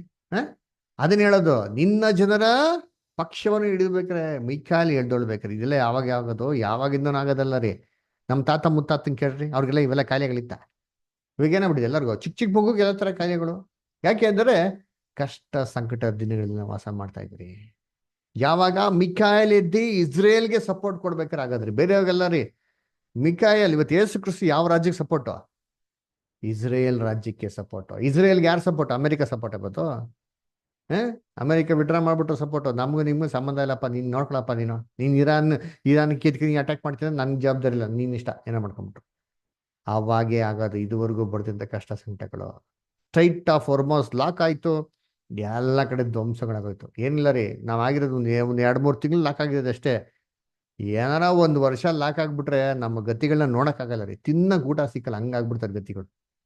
ಯೋಚನೆ ಮಾಡಿರ್ತೀನಿ ಅಂದ್ರೆ ಅದಕ್ಕೆ ಹೇಳೋದು, ಕಷ್ಟ ಸಂಕಟಗಳ ದಿವಸ ಬರ್ತದೆ. ಸರಿ, ಈ ದಿವಸ ಇದೇ ಕಷ್ಟ ಸಂಕಟಗಳ ದಿವಸ ಅಂತ ಕಂಡಿಡಿದು ಹೇಗೆ ಅಂತಂದ್ರೆ ಅದೊಂದು ಸೂಚನೆ ಹೇಳ್ತಾರೆ. ಅಂತ್ಯಕಾಲದಲ್ಲಿ ಅಂತಂದ್ರೆ ಬಹು ಜನರು ಅತ್ತಿತ್ತ ತಿರುಗಾಡ್ತಾರೆ. ತಿರುಗಾಡ್ಲಿ ಬಿಡಿ, ಏನು ಅತ್ತಿತ್ತ ತಿರುಗಾಡೋದ್ರೆ ಹಿಂಗೆ ಹೋಗೋದ? ಇದು ಅರ್ಥ ಇದೆ ರೀ. ಹೆಂಗೆ ನಿನ್ನ ಜನರ ಪಕ್ಷವನ್ನು ಹಿಡಿದಿರುವಂತ ಮಿಕಾಯಲ್ ಹೇಳ್ತಾನೆ ಅನ್ನೋ ಒಂದು ಅರ್ಥ ಇದೆಯೋ, ಅದೇ ತರ ಇಲ್ಲಿ ಬಹು ಜನರು ಅತ್ತಿತ್ತ ತಿರುಗಾಡ್ತಾರೆ. ತಿಳುವಳಿಕೆ ಎಷ್ತಾರೆ ಅಂದ್ರೆ ಅರ್ಥ ಇದೆ. ಇಂಗ್ಲಿಷಲ್ಲಿ ಹೆಂಗ್ ಗೊತ್ತಾ ಬರ್ತಾರೆ ಏನ್ರಿ, knowledge shall increase, money shall run to and fro ಅಂತ ಏನ್ ಮಾಡ್ತಾರೆ ಹೇಳ್ತಾರೆ. ಅದರ ಏನಿದು knowledge shall increase money shall run to and fro ಅಂತಂದ್ರೆ ಅದರ ಅತ್ತಿತ್ತ ತಿರುಗಾಡ್ತಾರೆ. ಹೆಂಗ್ ಗೊತ್ತಾ ಮೀನಿಂಗು? ಟ್ರಾನ್ಸ್ಪೋರ್ಟೇಶನ್. ಒಂದು ಕಾಲದಲ್ಲಿ ಮನುಷ್ಯ ಯಾವ ರೀತಿ ಅವನು ಏನ್ರಿ ಓಡ್ತಾ ಇದ್ನೋ, ವಸ್ತುಗಳನ್ನ ಏನ್ರಿ ಈ ಗಾಡಿಗಳನ್ನ ಯೂಸ್ ಮಾಡ್ತಾ ಇದ್ನೋ ತಿರ್ಗಾಡೋದಿಕ್ಕೆ, ಅತ್ತಿತ್ತ ತಿರ್ಗಾಡೋದಿಕ್ಕೆ, ಅದಕ್ಕಿಂತ ಬರ್ತಾ ಬರ್ತಾ ಜಾಸ್ತಿ ಜನಗಳು ಏನ್ ಮಾಡ್ತಾರೆ ಇವತ್ತು ತಿರ್ಗಾಡಕ್ ಶುರು ಮಾಡ್ತಾರೆ. ಇದೀಗ ನಮ್ಮ ಕಣ್ಮುಂದೆ ಪ್ರೂಫ್ ಇದ್ರಿ. ಒಂದು ಕಾಲದಲ್ಲಿ ಏನ್ ಮಾಡ್ರಿ, ಎತ್ತಿನ ಗಾಡಿ ರೀ, ಜಟ್ಕಾ ಬಂಡಿ ರೀ. ಇವತ್ತೇನೈತೆ ಅಲ್ಲ, BMW ಕಾರಲ್ಲಿ ಏನ್ ಮಾಡ್ತಾರೆ ತಿರ್ಗಾಡ್ತಾರೆ ಅಲ್ರ. ಒಂದು ಕಾಲದಲ್ಲಿ ಚಾರ್ಕೋಲ್ ಟ್ರೈನ್ ರೀ, ಆ ಚಾರ್ಕೋಲ್ ಟ್ರೈನ್ ಹೋಗ್ಬಿಟ್ಟು ಅಂತಂದ್ರೆ ಪ್ಯಾಸೆಂಜರ್ ಬಟ್ಟೆ ಎಲ್ಲ ವೈಟ್ ಇರೋದೆಲ್ಲ ಧೂಳಾಗ್ಬಿಡೋದು ರೀ. ಇವತ್ತೇನೈತೆ ಎಲೆಕ್ಟ್ರಿಕ್ ಅದರ ವಂದೇ ಭಾರತ್ ಟ್ರೈನ್. ಅದರ ಯೋಚನೆ ಮಾಡ್ತೀನಿ, ಎಸಿ ಕಂಫರ್ಟಬಲ್ ಆಗಿ ವಿತೌಟ್ ಎನಿ ಜರ್ಕ್. ಅದರ ಮನುಷ್ಯ ಏನ್ ಮಾಡ್ತಾನೆ, ನೀವು ಅತ್ತಿತ್ತ ತಿರ್ಗಾಡ್ತಾ ಇದ್ದಾನೆ. ಒಂದು ಕಾಲದಲ್ಲಿ ಏನ್ರಿ ಮನುಷ್ಯರು ಕಷ್ಟಪಟ್ಟು ಏನ್ ಮಾಡೋರು ಅಂತಾರೆ, ಹೋಗೋರು ನೋಡ್ರಿರ್ತೀವಿ ಅದರ. ಇವತ್ತೇನಾಗಿದೆ ಅಂತಂದ್ರೆ ಮನುಷ್ಯ ಸುಲಭವಾಗಿ ಏನ್ ಮಾಡ್ತಾರೆ, ಕಂಫರ್ಟಬಲ್ ಆಗಿ ಅತ್ತಿತ್ತ ಏನ್ ಮಾಡ್ತಾರೆ, ಅವನು ತಿರ್ಗಾಡ್ತಾನೆ. ಅದರ ಒಂದು ಕಾಲದಲ್ಲಿ ನೋಡಿರ್ತಾರೆ ರೈಟ್ ಬ್ರದರ್ಸ್, ಅದರ ಏರೋಪ್ಲೇನ್ ಕಂಡುಹಿಡ್ಬೇಕಾದ್ರೆ ಈ ಥರ ನೋಡ್ತೀರಿ ಇತ್ತು ರೈಟ್ ಬ್ರದರ್ಸ್. ಅದರ ತುಂಬಾ ಕಷ್ಟಪಟ್ಟು ಏನೋ ಸ್ವಲ್ಪ ಕ್ಷಣ ಏನಾಯ್ತು ಆಕಾಶದಲ್ಲಿ ತಿರ್ಗಾಡ್ತಾ ಅಂತೀರಿ. ಇವತ್ತು ಮನುಷ್ಯ ಹೆಂಗೋಗ್ತಾನೆ ಅಲ್ವರ, ಎಂಥ ಒಂದು ಇದ್ರ ವೇಗದಲ್ಲಿ ಅವನು ತಿರ್ಗಾಡ್ತಾನೆ ಅತ್ತಿತ್ತ ಅಂತಂದ್ರೆ, ಕರ್ತನಲ್ಲಿ ಪ್ರೀತಿ ಅಂತ ಸರೋಗಳೇ ಏನ್ರಿ ಚಂದ್ರಮಂಡಲಕ್ಕೆ ಹೋಗೋ ರೀತಿಯಲ್ಲಿ ಏನ್ ಮಾಡೋಣ ನೀವು ಅಂತ ಅವನು ಏರ್ಕ್ರಾಫ್ಟ್ಗಳನ್ನ ಕಂಡಿಡ್ದಾನೆ. ಸ್ಪೇಸ್ ಶಟ್ಲ್ಗಳು ಏನ್ ಮಾಡೋಣ ಕಂಡಿಡ್ದಾನೆ ನೋಡಿರ್ತೀನಿ ಅಂದ್ರೆ. ನೆಕ್ಸ್ಟ್ ಮಾರ್ಸ್ಗೆ ಹೋಗ್ಬೇಕು ಅಂತ ಮನುಷ್ಯ ಏನ್ ಮಾಡ್ತಾನೆ, ಪ್ಲಾನ್ ಮಾಡ್ತಾನೆ ನೋಡಿರ್ತೀನಿ ಅಂದ್ರೆ. ಯೋಚನೆ ಮಾಡಿರ್ತೀನಿ, ಇದು ಸುಲಭನಾ? ಮನುಷ್ಯ ಅತ್ತಿತ್ತ ತಿರ್ಗಾಡದ ಪರವಾದನೆ ಮಾತಿಗೆ ನೆರವೇರಿಕೆ. ಕರ್ತನಲ್ಲಿ ಪ್ರೀತಿ ಅಂತ ಸೋರಸಗಳೇ ಐಸಾಕ್ ನ್ಯೂಟನ್, ಈ ಅವನೇನ್ ಗೊತ್ತಾ, ಈ ವಾಸ್ ಎ ಬೈಬಲ್ ಸ್ಟೂಡೆಂಟ್. ಅವನು ಬೈಬಲ್ ವಾಕ್ಯ ಓದ್ತಾನೆ ದಾನಿಯಲ್ಲಿ 12 ಒದ್ದೆಯಲ್ಲಿ ಓದ್ಬಿಟ್ಟು ಅವ್ನು ಶಾಕ್ ಆಗ್ಬಿಡ್ತಾನ್ರಿ. ಏನ್ ಶಾಕ್ ಆಗ್ತಾನೆ ಅಂತಂದ್ರೆ, ಬೈಬಲ್ ಇದು ಬರ್ತಿದ್ದಲ್ಲ, ಇದು ಮುಂದಕ್ಕೆ ಖಂಡಿತವಾಗಿ ನೆರವೇರ್ತಾರೆ ಅಂತ ಏನ್ ಮಾಡ್ತಾನೆ ಅವ್ನು ಹೇಳ್ತಾನ್ರಿ ಅದರ. ಆದ್ರೆ ಹೇಳ್ಬೇಕಾದ್ರೆ ಜನಗಳು ಪರಿಹಾಸ ಮಾಡ್ತಾರ್ರಿ. ಅವನೇನ್ ಗೊತ್ತಾ ಹೇಳ್ತಾನೆ, future mansion travel at the speed of 60 km/h ಅಂತ ಹೇಳ್ತಾರೆ. ಅವನು ಹೇಳಿದ ಮಾತಿಗೆ ಎಲ್ಲ ಜಗತ್ತು ಆಶ್ಚರ್ಯ ಪಟ್ಬಿಟ್ಟು ನಗ್ತಾರೆ, ಇವಾಗೆಲ್ಲ ಹುಚ್ಚಿಡ್ಬಿಟ್ಟಿದೆ ಅಂತ. 60 ಕಿಲೋಮೀಟರ್ ಸ್ಪೀಡ್ ಮನುಷ್ಯ ಹೋಗಕ್ಕಾಗ್ತದ ಅಂತ. ಇವತ್ತು ಮನುಷ್ಯ ಏನ್ರಿ 60 ಕಿಲೋಮೀಟರ್ ಸ್ಪೀಡ್ ಏನ್ರಿ, 60 ಕಿಲೋಮೀಟರ್ ಸ್ಪೀಡ್ ಕಮ್ಮಿಗೆ ಹೋದ್ರೆ ಎಲ್ಲ ಬೈತಾರೆ ನಿಮ್ಗೆ. ಸೇನಪ್ಪ ಸೈಕಲ್ ಹೋಗ್ತಿದ್ಯಾ, ಹೋಗಿ ದುರೋಗ್. ಮನುಷ್ಯ ಏನ್ ಮಾಡ್ತಾರೆ ಇವತ್ತು ಏನ್ರಿ ಸೌಂಡ್ ಸ್ಪೀಡ್ಗಿಂತ ವೇಗವಾಗಿ ಮನುಷ್ಯ ಏನ್ ಮಾಡ್ತಾನೆ ಇವತ್ತು ಟ್ರಾವೆಲ್ ಮಾಡ್ತಾರೆ. ಅದರ ಕರ್ತನಲ್ಲಿ ಪ್ರೀತಿ ಅಂದ್ರೆ ಅತ್ತಿತ್ತ ತಿರ್ಗಾಡೋದು. ಅದರ ಏನೆಲ್ಲ ಇದೆ ಗೊತ್ತಾ ಫೆಸಿಲಿಟೀಸ್. ಇವತ್ತು ಏರ್ಕ್ರಾಫ್ಟ್ ನೋಡಿರ್ತೀರಿ ಅದರ, ಏನ್ರಿ ಇಸ್ರೇಲ್ ಅಲ್ಲಿರಂತ ಏರ್ಕ್ರಾಫ್ಟ್ ನೋಡ್ತೀರಿ ಎಲ್ಲಾ ಏರ್ವೇಸ್ ಅಂದ್ಬಿಟ್ಟು ಏನ್ ಸೂಪರ್ ಸಫಿಸ್ಟಿಕೇಟೆಡ್ ಲಕ್ಸುರಿ ಅಂತಂದ್ರೆ ನಿಮಗೆ ಏನೂ ಫೀಲ್ ಆಗಲ್ಲ ರೀ, ಮನೆಯಲ್ಲಿ ಇದ್ದಂತ ರೀತಿಲಿ ಎಲ್ಲಾ ಸೌಕರ್ಯ ಇರ್ತದೆ. ಅದರ ಮನುಷ್ಯ ಆಕಾಶ ಮಂಡಲದಲ್ಲಿ ಏರಿ ಅದರ ಇವತ್ತು ಬ್ರೇಕ್ಫಾಸ್ಟ್ ಇಂಡಿಯಾಲ್ ಮಾಡಿದ್ರೆ ಲಂಚ್ ಲಂಡನ್ ಅಲ್ಲಿ ಮಾಡ್ಬೋದು, ನೈಟ್ ಡಿನ್ನರ್ ಅಮೆರಿಕಲ್ಲಿ ಮಾಡ್ಬೋದ್ರಿ. ಅಷ್ಟು ಒಂದು ಸೌಕರ್ಯ ಉಳ್ಳವನಾಗಿ ಅಷ್ಟು ವೇಗವಾಗಿ ಮನುಷ್ಯ ಅವತ್ತೇ ಮಾಡ್ತಾನೆ, ಅತ್ತಿತ್ತ ತಿರ್ಗಾಡ್ತಾವನೆ. ಅದರ ಮಾರ್ಸ್ಗೆ ಏನಾಗಿದೆ ಆಲ್ರೆಡಿ ಏನ್ ಕಳ್ಸಾರಂತೆ, ಅನ್ಮ್ಯಾನ್ಡ್ ಎಕ್ವಿಪ್ಮೆಂಟ್ಸ್ ಏನ್ ಮಾಡೋರು ಕಳ್ಸಾರ, ಲ್ಯಾಂಡರ್. ಅದರ ಏನ್ರಿ ಅದೇನ್ ಮಾಡ್ತಾರೆ ಅಂತೆಲ್ಲ ಹೋಗ್ಬಿಟ್ಟು ಅಲ್ಲಿ ಅಲ್ಲಿ ಏನಿದೆ ಅಂತ ಅಂದ್ಬಿಟ್ಟು ಏನ್ರಿ ಎಲ್ಲ ಕಂಡಿಡ್ಕೊಂಡ್ಬಿಟ್ಟು ಏನ್ರಿ ಇದನ್ನ ಕ್ಲೀನ್ ಆಗಿ ಇಮೇಜ್ ಇದು ಎಲ್ಲಿ ಕಳಿಸ್ತೈತೆ, ಆ ಭೂಮಿಗೆ ಏನ್ ಮಾಡ್ತೈತೆ ಅಲ್ಲಿ ಕಳಿಸ್ತೈತೆ ನೋಡಿರ್ತೀನಿ. ಅದರ ಮನುಷ್ಯ ಎಲ್ಲಿ ಹೋಗ್ತಾನೆ ಇವತ್ತು, ಅತ್ತಿತ್ತ ಎಲ್ಲಿ ತಿರ್ಗಾಡ್ತಾನೆ ಅಂತ ಅಲ್ಲಿ. ಅದರ ಕರ್ತನಲ್ಲಿ ಪ್ರೀತಿ ಅಂತ ಸೊಳ್ಳೆ ಬೇರೆ ಗ್ರಹಕ್ಕೆ ಹೋಗ್ತಾ ಇದ್ದಾನೆ. ಅಲ್ವರ ಇದು ಲೈವ್ ಟೆಲಿಕಾಸ್ಟ್ ಅಲ್ಲಿಂದ ಇಲ್ಲಿಗೆ ಎಷ್ಟೋ ಸೆಕೆಂಡ್ಸ್ ಏನಾಗ್ತಾರೆ ಅಲ್ಲಿ ಲೈವ್ ಟೆಲಿಕಾಸ್ಟ್ ಅಲ್ವರ ಬರ್ತಾ ಇತ್ತು ನೋಡಿರ್ತೀನಿ, ಯೋಚನೆ ಮಾಡ್ತೀನಿ. ಇವೆಲ್ಲ ಟೆಕ್ನಾಲಜಿ ಕೊಟ್ಟವ್ರು ಯಾರ್ರೀ? ಇದು ಬೈಬಲ್ ಪ್ರವಾದನೆಯ ನೆರವೇರಿಕೆ, ದೇವರ ಒಂದು ಆಶೀರ್ವಾದ ಅಲ್ವರ. ಏನ್ರಿ ಒಂದ್ ಕಾಲದಲ್ಲಿ ಪೆಟ್ರೋಲು ಡೀಸೆಲ್ ಅಂತ ಇತ್ತು ನೋಡಿರ್ತೀನಿ, ಇವತ್ತೇನಿದೆ ಟೆಕ್ನಾಲಜಿ, ಇವತ್ತು ಎಲೆಕ್ಟ್ರಿಕ್ ವೆಹಿಕಲ್ಸ್ ಅಲ್ವರ. ಏನ್ರಿ ಎಷ್ಟು ಸ್ಮೂತ್ ಆಗಿ ಹೋಗ್ತಾರೆ, ಟೆನ್ಷನೇ ಇಲ್ಲ. ಮೆಕ್ಯಾನಿಕ್ ಹತ್ರ ಗಾಡಿ ತೊಗೊಳಂಗಿಲ್ಲ ನೋಡ್ರಿ, ಇನ್ನು ಸ್ವಲ್ಪ ದಿನದಲ್ಲಿ ಎಲ್ಲಾ ಮೆಕ್ಯಾನಿಕ್ ಶಾಪ್ಗಳು ಮುಚ್ಚಿಬಿಡ್ತಾರೆ. ಎಲ್ಲಾ ಪೆಟ್ರೋಲ್ ಬಂಕು ಡೀಸೆಲ್ ಬಂಕ್ಗಳೆಲ್ಲ ಮುಚ್ಚಂತ ಒಂದು ಸನ್ನಿವೇಶ ಬರ್ತಾರ್ರಿ ಅಂತೀರಿ. ಅದರ ಯಾಕೆ ಅಂತಂದ್ರೆ ಟೆಕ್ನಾಲಜಿ ಏನಾಗಿರುತ್ತೆ ಅಂತ ಒಂದು ಇದ್ರ ಮನುಷ್ಯ ಅತ್ತಿತ್ತ ಸ್ಮೂತ್ ಆಗಿ ಏನ್ ಮಾಡ್ತಾನೆ ಇವತ್ತು ತಿರುಗಾಡ್ತಾ ನೋಡ್ತೀರಿ. ಇವಾಗ ನೋಡಿ ನಮ್ ದಾವಣಗೆರೆಯಿಂದ ಬೆಂಗಳೂರಿಗೆ ಎಲೆಕ್ಟ್ರಿಕ್ ಬಸ್ ಐತೆ ರೀ, ಆಶ್ಚರ್ಯ ಆಗ್ಬಿಟ್ರೆ. ಕೂತ್ಕೊಂಡ್ರೆ 5 ಅವರ್ಗೆ ನಿಮ್ಗೆ ಗೊತ್ತೇ ಆಗಲ್ಲ ರೀ, ಜರ್ಕಿ ಹೊಡಿಯಲ್ಲ, ಸೈಲೆಂಟಾಗಿ ಹೋದಂಗಿರ್ತಾರೆ, ಸೈಲೆಂಟಾಗಿ ಬಂದಿರ್ತಾರೆ. ಪಕ್ಕದಲ್ಲಿ ಬಸ್ ಹೋಗ್ತಾರೆ, ಯಾರು ಏನ್ ಬರ್ತಾರೆ ಗೊತ್ತೇ ಆಗಲ್ಲ ರೀ, ಸೌಂಡ್ ಇರಲ್ಲ ಇಂಜಿನ್ದು ಅಲ್ವರ. ಅಷ್ಟು ಒಂದು ಸ್ಮೂತ್ ಆಗಿ ಏನಾಗಿದೆ ಇವತ್ತಿದೆ ಅಲ್ವರ. ಇದು ನಾನು ಹೇಳ್ತಾರೆ ಇದೇನಿಲ್ಲ ರೀ, ಎಲೆಕ್ಟ್ರಿಕ್ದು ಹೈಡ್ರೋಜನ್ ಫ್ಯೂಲ್ ಅಂತ ಇದ್ದಾರೆ ಅದರ, ಅದಿನ್ನ ಎಫಿಷಿಯನ್ಸಿ ಅಂತ ರೀ. ಅದರ ಕರ್ತನಲ್ಲಿ ಪ್ರೀತಿ ಮನುಷ್ಯ ಈ ರೀತಿ ಇವತ್ತೇನ್ ಮಾಡ್ತಾನೆ, ಅತ್ತಿತ್ತ ತಿರುಗಾಡ್ತಾ ಇದ್ದಾನೆ. ಕರ್ತನಲ್ಲಿ ಪ್ರೀತಿ ಅಂತ ಸೊರಸಗಳೇ ಏನ್ರಿ ಇದೇ ಎಲೆಕ್ಟ್ರಿಕ್ ಸಿಸ್ಟಮ್ನ ಏರ್ ಕ್ರಾಫ್ಟ್ಗೆ ಹಾಕ್ಬೇಕು ಅಂತ ಏನೋರು ಇವತ್ತು ಅವರ ಎಲ್ಲರೂ. ಯಾಕಂದ್ರೆ ಏವಿಯೇಷನ್ ಫ್ಯೂಲ್ ಏನಾಗ್ಬಿಡ್ತು ಸಿಕ್ಕಾಬಿಟ್ಟೆ ಅದರ ಜಾಸ್ತಿ ಆಗ್ಬಿಡ್ತಲ್ಲ, ಅದಕ್ಕೆ ಎಲೆಕ್ಟ್ರಿಕ್ ಏರ್ ಕ್ರಾಫ್ಟ್ ಕಂಡಿಡಿಬೇಕು ಅಂತ ಏನ್ ಮಾಡ್ತಾನೆ ಮನುಷ್ಯ ಇವತ್ತು, ಅವನು ಪ್ಲಾನ್ ಮಾಡ್ತಾನೆ ಅಲ್ವರ. ಕರ್ತನಲ್ಲಿ ಪ್ರೀತಿಗಳೇ ಆಮೇಲೆ ಜ್ಞಾನ ಹೆಚ್ಚಾಗುವುದು. ಏನ್ರಿ ಜ್ಞಾನ ಹೆಚ್ಚಾಗೋದು ನೋಡ್ತಿರ್ ಗೊತ್ತಾ ರೋಬೋಟ್, ಅದು ಈ ಲೆಫ್ಟ್ ಅಲ್ಲಿ ನೋಡ್ತಿರ್ ಗೊತ್ತಾ ಹುಡುಗಿ, ಅದರ ಏನ್ ಗೊತ್ತಾ, ಶೀಸ್ ಎ ಹ್ಯೂಮನಾಯ್ಡ್. ಏನ್ರಿ ನೋಡಕ್ಕೆ ಒಳ್ಳೆ ಒರಿಜಿನಲ್ ಹುಡುಗಿ ತಾನೇ ಇರಲ್ಲ, ಆದ್ರೆ ಹುಡುಗಿ ಎಲ್ಲ ರೀ ಅದು ಕಂಪ್ಯೂಟರ್ ಇಂದ ಮಾಡಿದಂತ ಒಂದು ರೋಬೋಟಿಕ್ ಹ್ಯೂಮನಾಯ್ಡ್, ಎಲ್ಲ ಮನುಷ್ಯನ್ ತರಾನೇ ವರ್ತಿಸಂತ ಒಂದು ರೋಬೋಟ್. ಅಂದ್ರೆ ಅದಕ್ಕೆ ಏನಂತಾರೆ ಹ್ಯೂಮನಾಯ್ಡ್ ಅಂತ ಹೇಳ್ತಾರೆ. ನಮ್ ದೇಶದಲ್ಲಿ ಏನ್ರಿ ಎಲ್ಲ ಕಮ್ಮಿ. ನೀವು ಜಪಾನಲ್ಲಿ ಹೋಗ್ಬಿಟ್ಟು ಅಂತಂದ್ರೆ ಏನ್ರಿ ಮೆಜಾರಿಟಿ ವರ್ಕ್ಸ್ ಮಾಡೋದೆಲ್ಲ ಹೆಂಗ್ ಗೊತ್ತಾ, ಎಲ್ಲ ಬಂದ್ಬಿಟ್ಟು ರೋಬೋಟ್ಸ್ ಅಂತೆ. ಅದ್ರ ಇವಾಗ ಏನು ಫ್ಯಾಷನ್ ಇವತ್ತು AI ಆರ್ಟಿಫಿಷಿಯಲ್ ಇಂಟೆಲಿಜೆನ್ಸ್. ಯೋಚನೆ ಮಾಡಿ ಅಂತೀನಿ, ನೀವು ಕಂಪ್ಯೂಟರ್ ಟೈಪ್ ಮಾಡಿ ಟಕ್ ಅಂತ ನಂಗೆ ಈ ಥರ ಒಂದು ಬೇಕು ಅಂತ ಟಕ್ ಅಂತ ಟೈಪ್ ಮಾಡಿಬಿಟ್ರೆ ಪಟ್ ಅಂತ ಏನು ಮಾಡ್ತಾರೆ ಇಮೇಜು ಅದೇ ಜನರೇಟ್ ಮಾಡ್ಬಿಡ್ತಾರೆ. ನೋಡಿ ನಾನು ಗ್ರೂಪಲ್ಲಿ ಹಾಕಿನ ಗೊತ್ತಾ, ಜೀಸಸ್ ಸೆಕೆಂಡ್ ಕಮಿಂಗ್ ಫೋಟೋ, ಅದು ನಾನೇನು ಮಾಡಿಲ್ಲ ಪೇಂಟಿಂಗ್, ಸುಮ್ಮನೆ AI ಟೈಪ್ ಮಾಡೋದಪ್ಪ, ಅದೇ ಕೊಟ್ಬಿಡೋದಾ. ಆ ಟೈಟ್ಲ್ ಗಿಟ್ಲೆಲ್ಲ ಹಾಕಿ ಟೈಮ್ ಗಿಮೆಲ್ಲ ಹಾಕ್ಬಿಟ್ಟು ಕ್ಲೀನಾಗಿ ಡಿಸೈನ್ ಮಾಡಿ ಸೂಪರ್ ಕೊಟ್ಬಿಡ್ತು. ಒಂದು ಜಮಾನಲ್ಲಿ ಇದು ಮಾಡಬೇಕು ಅಂದರೆ ಒಂದು ಕಂಪ್ಯೂಟರ್ ಅಂಗಡಿಗೆ ಹೋಗ್ಬೇಕು, ಒಂದು DTP ನಡಿಬೇಕು, ಸಾರ್ ಮಾಡಪ್ಪ ಅಣ್ಣ, ಅದೇ ಸರ್ ಇವತ್ತು ಬಿಸಿ ನಾಳೆ ಬಂದಿರ್ತಾನೆ, ಅಯ್ಯೋ ಅಪ್ಪ ದಯವಿಟ್ಟು ಮಾಡ್ಬಿಡೋದು ಕೈ ಕೈಲಿ ಹಿಡಿಬೇಕು. ಅವ್ನು ಡಿಸೈನ್ ಮಾಡ್ತಾನೆ, ಅದಕ್ಕೆ ಸರಿ ಇಲ್ಲ ಇದು ಸರಿ ಇಲ್ಲ ಅಂತಾರೆ, ಸರ್ ಆಗಲ್ಲ ಹೋಗಿ ಸೆಷನ್ ತಲೆ ತಿಂತೀರ ಅಂತಂತಾರೆ. ಇವಾಗ ಏನಾಗ್ಬಿಟ್ಟಿದೆ ಟಕ್ ಅಂತ ಏನ್ರಿ ಹಿಂಗೆ ಹೊಡೆದೆ 2 ನಿಮಿಷದಲ್ಲಿ ಬಂದ್ಬಿಡೋದು ಇಮೇಜು. ಅರೆ ಏನ್ರಿ ಇದು ಟೆಕ್ನಾಲಜಿ ಯಾರು ಕಂಡು ಹಿಡಿದ್ರು? Artificial intelligence knowledge. ಅದರ ಜ್ಞಾನವು ಏನಾಗಿದೆ ಹೆಚ್ಚಾಗೋದು, ತಿಳುವಳಿಕೆ ಏನಾಗ್ತದೆ ಇವತ್ತು ಹೆಚ್ಚಾಗ್ತಾ ಇದೆ. ಎಲ್ಲ ನೋಡಿರ್ತೀನಿ ಇಲ್ಲಿ ಸ್ಕ್ರೀನಲ್ಲಿ ನೋಡಿರ್ತೀನಿ. 1980s ಏನಿತ್ತು ನಮ್ಮ ಟೇಬಲ್ ಮೇಲೆ, calendar, pen stand, fax machine, ಬುಕ್ಸ್ಗಳು, ದೊಡ್ಡ ಗ್ಲೋಬು, ಅದರ ಮ್ಯಾಪು ಅಲ್ವರ ಏನ್ರಿ ಎಷ್ಟೆಷ್ಟೋ ಫೋಟೋಗಳು, ಗ್ಯಾಲರಿಗಳು ಇವೆಲ್ಲ ಇತ್ತಲ್ಲ, ಇವೆಲ್ಲ ಏನಾಗ್ಬಿಟ್ಟಲ್ಲ ಬರ್ತಾ ಬರ್ತಾ ಬರ್ತಾ ಎಲ್ಲ ಸ್ಲೋ ಆಗಿ ಡಿಸಪೇರ್ ಆಗಿ ಲ್ಯಾಪ್ಟಾಪ್ ಬಂತು, ಲ್ಯಾಪ್ಟಾಪಲ್ಲಿ ಎಲ್ಲ ಸೇರ್ಬಿಡ್ತು ಅದರ. ಆಮೇಲೆ ಏನಾಯ್ತು ಲ್ಯಾಪ್ಟಾಪ್, ಇವಾಗ ಲ್ಯಾಪ್ಟಾಪ್ ಕೂಡ ಔಟ್ಡೇಟ್ ಆಗ್ಬಿಡ್ತಾರೆ, ಟ್ಯಾಬ್ಗಳು ಬಂದ್ಬಿಡ್ತಾವೆ ಅದರ. ಆಮೇಲೆ ಟ್ಯಾಬು ಕೂಡ ಏನಾಗ್ಬಿಡ್ತೀವಿ ಅದೆಲ್ಲ ಹೊಟ್ಟೋಗ್ಬಿಡ್ತು. ಏನ್ ಬಿಡಿ ಮೊಬೈಲಲ್ಲಿ ಆಂಡ್ರಾಯ್ಡ್ ಮೊಬೈಲ್, ಒಂದು ಮೊಬೈಲಲ್ಲಿ ಎಂಟೈರ್ ಥಿಂಗ್ ಇಟ್ಕೊಂಬೋದ್ರಿ. ಯೋಚನೆ ಮಾಡಿರ್ತೀರಿ ಏನ್ ಬೇಕು ನಿಮ್ಗೆ, ಕ್ಯಾಲೆಂಡರ್ ಬೇಕಾ, ಡಿಕ್ಷನರಿ ಬೇಕಾ, ಬುಕ್ಸ್ ಬೇಕಾ, ರೆಫರೆನ್ಸ್ ಬೇಕಾ, ಅದರ ನೀವು ಫೋಟೋಸ್ ನೋಡ್ಬೇಕಾ, ನೀವು ವಿಡಿಯೋಸ್ ನೋಡ್ಬೇಕಾ, ಮೂವಿ ನೋಡ್ಬೇಕಾ, ಟಿಕೆಟ್ ಬುಕ್ ಮಾಡ್ಬೇಕಾ, ಬ್ಯಾಂಕ್ ಟ್ರಾನ್ಸಾಕ್ಷನ್ ಮಾಡ್ಬೇಕಾ, ಏನ್ ಬೇಕಾದ್ರೂ ಮಾಡ್ಬೋದು. ಎಲ್ಲೇ ಮಾಡೋದು ಜಸ್ಟ್ ಮೊಬೈಲೇ ಮಾಡ್ಬೋದು. ನೀವು ಪರ್ಸ್ ತೊಗೊಳೋಂಥ ಅವಶ್ಯಕತೆ ಇಲ್ಲ ರೀ. ಇವತ್ತು ಜಸ್ಟ್ ಒಂದು ಮೊಬೈಲ್ ಇತ್ತು ಅಂದ್ರೆ you can do everything in this mobile. ಅಷ್ಟು ಒಂದು ಪವರ್ ಏನಾಗಿದೆ ಇವತ್ತು? ಯಾಕೆಂದ್ರೆ ಜ್ಞಾನವು ಹೆಚ್ಚಾಗಿದೆ. ಇದು ಯಾರ ದೆಸೆಯಿಂದ ಆಗಿರೋದು? ಮಿಕಾಯೇಲನು ಆ ದಿನದಲ್ಲಿ ಹೇಳುವನು. ಅದರ ಜ್ಞಾನವು ಏನಾಗೋದು? ಹೆಚ್ಚಾಗುವುದು.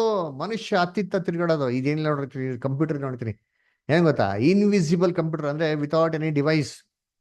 ಗೋಡೆ ಗೀಡೆ ಎಂಥದ್ದು ಇಲ್ಲ ರೀ, ಸ್ಕ್ರೀನೇ ಇಲ್ಲ. ಅದಕ್ಕೆ ಯೋಚನೆ ಮಾಡಿದ್ದೀನಿ, ಜಸ್ಟ್ ಒಂದು ಮ್ಯಾಗ್ನೆಟಿಕ್ ಡಿವೈಸ್ ಕೈ ಇಟ್ಕೊಂಡ್ಬಿಟ್ಟು ನೇಕೆಡ್ ಏರಲ್ಲಿ ನೀವು ಕಂಪ್ಯೂಟರ್ ನೀವು ಮಾಡ್ಬೋದು, ನೀವು ನೋಡ್ಬೋದು. ಅದ್ರಲ್ಲಿ ಏನ್ ಬೇಕೋ ಟೈಪ್ ಮಾಡ್ಬೋದು, ಏನ್ ಬೇಕೋ ಸ್ಕ್ರೀನ್ ನೋಡ್ಕೊಬೋದು, ಎವ್ರಿಥಿಂಗ್ ಅಲ್ರ. ಏನ್ರಿ ಇವೆಲ್ಲ ಟೆಕ್ನಾಲಜಿಗಳು ಆಲ್ರೆಡಿ ಅಮೆರಿಕಲ್ಲಿ ಇದೆ ರೀ. ಇದೆಲ್ಲ ಬಂದ್ಬಿಟ್ಟು ತುಂಬಾ ಹೈಲಿ ಎಕ್ಸ್ಪೆನ್ಸಿವ್. ಆದ್ರೆ ಇಂಡಿಯಾ ಇನ್ನೂ ಬಂದಿಲ್ಲ. ಡೆಫಿನೆಟ್ ಆಗಿ ದಿಸ್ ಇಲ್ ಆಲ್ ಕಮ್. ಅಲ್ಲ ನೋಡಿ, ಇದು ನೋಡಿ ಮೊಬೈಲ್ ಹೆಂಗೆ ಅಂತೀನಿ ಅದರ.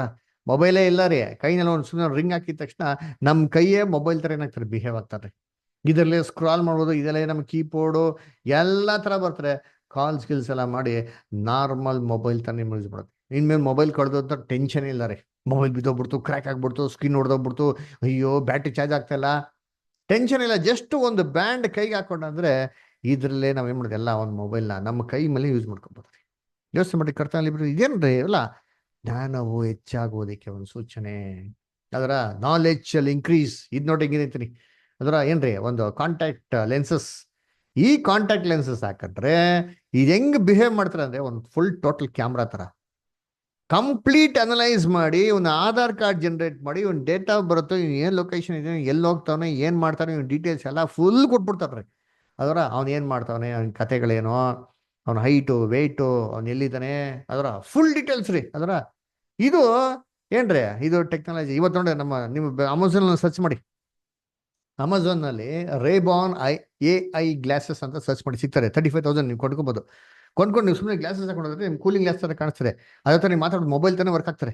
ಅದರ ನೀವು ಹೋಗ್ಬಿಟ್ಟು ರೇಬಾನ್ ಅದೇನೋ ಹೆಸರಿದೆ, ಅದನ್ನ ಹೇಳ್ಬಿಟ್ಟು ಕ್ಲಿಕ್ ಮಾಡ್ಬಿಟ್ಟು ಪ್ಲೀಸ್ ಟೇಕ್ ದಿಸ್ ಫೋಟೋನ ಟಕ್ಕನ್ ಫೋಟೋ ತೆಗಿತಾರೆ.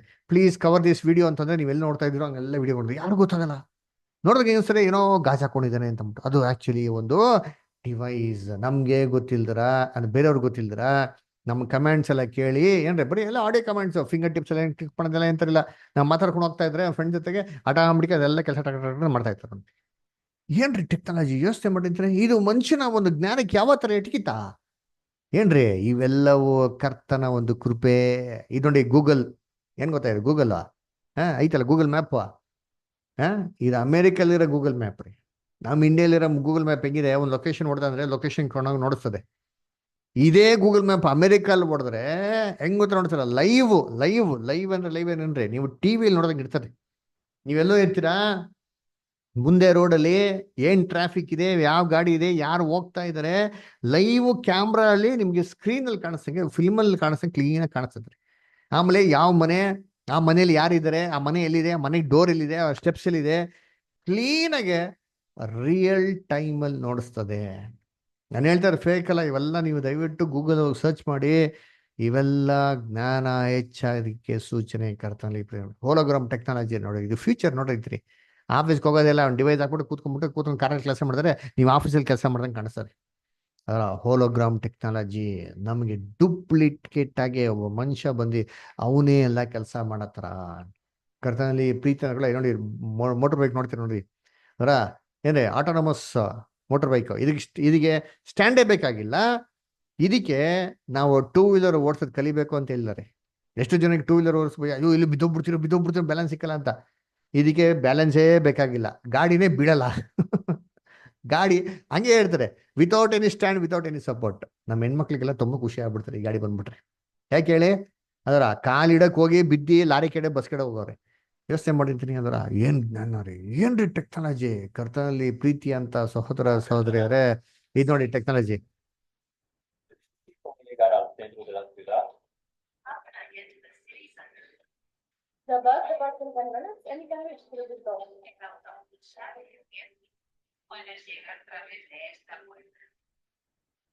ನೋಡ್ರಿ ಹೆಂಗಿದೆ, ಏನ್ರಿ, ಆಡಿಯೋ ಕನ್ವರ್ಷನ್, ಸ್ಪೀಚ್ ಕನ್ವರ್ಷನ್, ಅಲ್ದ್ರ ಟ್ರಾನ್ಸ್ಲೇಷನ್. ನಮ್ಗೆ ಎಷ್ಟು ಕಷ್ಟ ಅಲ್ವರ. ಏನೋ ಒಂದು ಹೊರಗಡೆ ದೇಶಕ್ಕೆ ಹೋಗ್ಬಿಟ್ಟಂತಂದ್ರೆ ಏನ್ರಿ, ಭಾಷೆ ಬರಲ್ಲ ಅಂದ್ರೆ ಬಲ್ಲೂ ಕಷ್ಟ ರೀ. ಅವ್ರಿಗೆ ಎಷ್ಟು ಮಾಡೋಕೆ ಬಾಡಿ ಲ್ಯಾಂಗ್ವೇಜ್ ಅನ್ಬೇಕು, ಅವ್ನಿಗೆ ಏನೋ ಅರ್ಥ ಆಯ್ತಾರ ಗೊತ್ತಾಯ್ತಲ್ಲ. ಇಂಥ ಒಂದು ಡಿವೈಸ್ ಇದ್ಬಿಟ್ಟು ಹೆಂಗಿರ್ತಾರೆ ಸುಮ್ಮನೆ ಟಕ್ ಅಂತಾರೆ ಸ್ಪಾಟಲ್ಲಿ, ವಿತಿನ್ ಸೆಕೆಂಡ್ಸಲ್ಲಿ ಏನು ಮಾಡ್ತಾರೆ, ಟ್ರಾನ್ಸ್ಲೇಷನ್ ಮಾಡಂಗೆ ಸ್ಪೀಚ್ ಆಗಂಗೆ ಕೊಟ್ಟು ಆ ಸ್ಪೀಚ್ನ ರಿಪ್ಲೈ ಮಾಡಿ. ಎಷ್ಟು ಅನ್ಕೊಲ್ಲ ರೀ. ಕರ್ತನಲ್ಲಿ ಪ್ರೀತಿಯ this is the sign of the lord's return. ನಮ್ಮ ಕರ್ತನು ಎರಡನೇ ಬರೀಕೆಯಲ್ಲಿ ಬಂದ್ ಇರೋದಿಕ್ಕೆ ಸೂಚನೆ ಬರ್ತಾ ಇದ್ದಾರೆ ಅಂತಲ್ಲ. ಇದು ನೋಡ್ರಿ ಅಂತೀನಿ ಏನ್ರಿ ಕರ್ತನಲ್ಲಿ ಪ್ರೀತಿ ಅಂತ ಸರಸಗಳೇ. ಒಂದು ಬ್ಲೈಂಡ್ ಮ್ಯಾನ್ಗೆ ಕಣ್ಣು ಬಂದಿರೋದು ವಿತೌಟ್ ಎನಿ ಆಪರೇಷನ್. ಅವ್ನಿಗೇನು ಆಪರೇಷನ್ ಮಾಡಿಲ್ಲ, ಏನು ಮೆಡಿಕೇಶನ್ಸ್ ಮಾಡಿಲ್ಲ. ಈ ಡಿವೈಸ್ ಹಾಕಿದ ತಕ್ಷಣ ಆಟೋಮೆಟಿಕ್ ಆಗಿ ಒಬ್ಬ ನ್ಯಾಚುರಲ್ ಒಬ್ಬ ಮನುಷ್ಯ ಏನ್ ಕಾಣಿಸ್ತದೋ ಅದೇ ತರ ಅವ್ನಿಗೆ ಕ್ಲೀನ್ ಆಗಿ ಆಗ್ತಾರೆ ಕಾಣಿಸ್ತದೆ. ಇದು ಟೆಕ್ನಾಲಜಿ. ಲೆಫ್ಟಲ್ಲಿ ನೋಡ್ತೀರಿ ಗೊತ್ತಾ, ಇದು ಸ್ಕ್ರೀನಿಂಗ್ ರೀ. ಇವಾಗ ನಮ್ಮ ಹತ್ರ ಇರೋದು ಮ್ಯಾಕ್ಸಿಮಮ್ ಟೆಕ್ನಾಲಜಿ ಏನಪ್ಪ ಅಂದ್ರೆ MRI. MRI ಸ್ಕ್ಯಾನರ್ ಏನ್ರಿ ತುಂಬ ಅದಕ್ಕಿಂತ ಎಕ್ಸ್ಪೆನ್ಸಿವ್, ಅದಕ್ಕಿಂತ ದೊಡ್ಡದಿನ ಯಾವುದೂ ಇಲ್ಲ ರೀ. ಆದರೆ MRI ಸ್ಕ್ಯಾನರ್ ನಮ್ಮ ದೇಹದಲ್ಲಿ ಎಲ್ಲ ಗೊತ್ತಾಗ್ಬಿಡ್ತದೆ. ಅದೇ ಹೆಂಗೆ ಒಂದು ಪ್ರಿಂಟ್ಔಟ್ ಇಮೇಜ್ ಕೊಡ್ತಾನೆ, ಇದು ಹಿಂಗಿರ್ಬೋದು ಹಂಗಿರ್ಬೋದು ಅಂತ. ಇಲ್ಲಿ ನೋಡ್ಬೇಕಾದ ಟೆಕ್ನಾಲಜಿ ಏನಪ್ಪ ಅಂದ್ರೆ 3D ಲೈವ್. 3D ಲೈವ್ ಅಂದ್ರೆ ಏನ್ರಿ, ನಮ್ಮನ್ನ ಮಲ್ಸ್ಬಿಟ್ಟು ಆ ಡಿವೈಸ್ ಒಳಗೆ ಬಿಟ್ಬಿಟ್ಟ ಅಂತಂದ್ರೆ ನಮ್ಮ ಲಂಗ್ಸ್ ಅಲ್ಲಾಗ್ಲಿ ನಮ್ಮ ಕಿಡ್ನಿಯಲ್ಲಾಗ್ಲಿ ಏನು ಪ್ರಾಬ್ಲಮ್ ಇದೆ ಅಂತ ರಿಯಲ್ ಟೈಮ್ ಅಲ್ಲಿ ಹಂಗೆ ನೋಡ್ಬೋದ್ರಿ ಲೈವ್ ಆಗಿ. ಹೆಂಗೆ ಅಂತಂದ್ರೆ ಎಕ್ಸಾಂಪಲ್ ನಮ್ಮ ಕಿಡ್ನಿ ಏನೋ ಪ್ರಾಬ್ಲಮ್ ಇದೆ ಅಂತಂದ್ರೆ ನಾವು ಹೇಗೆ ನೋಡ್ಬೋದು ಅಂದ್ರೆ, ನಾವು ಕಿಡ್ನಿಗೆ ಹೋಗಿ ಅಲ್ಲಿ ಝೂಮ್ ಅಂತ ಕೊಟ್ರೆ ಆ ಕಿಡ್ನಿ ಝೂಮ್ ಮಾಡಿ ನೋಡ್ತಾರೆ. ಆ ಕಿಡ್ನಿ ಒಳಗಡೆ ಏನಾಗಿದೆ ಅದರಲ್ಲಿ ಇರ್ತಾರೆ ಗ್ಲ್ಯಾಂಡ್ಸ್ ಅಲ್ಲಿ ಇರುತ್ತೆ ಗೊತ್ತಾ, ಅದೇನೇ ಹೆಸರು ಹೇಳ್ತಾರೆ ಮರ್ತೋಗ್ಬಿಟ್ಟಿದ್ದೀನಿ. ಏನ್ರಿ ಆ ಫಿಲ್ಟರ್ ಮಾಡೋಂಥ ಗ್ಲ್ಯಾಂಡ್ಸ್ಗಳು, ಆ ನರಗಳಿದೆ ಗೊತ್ತಾ.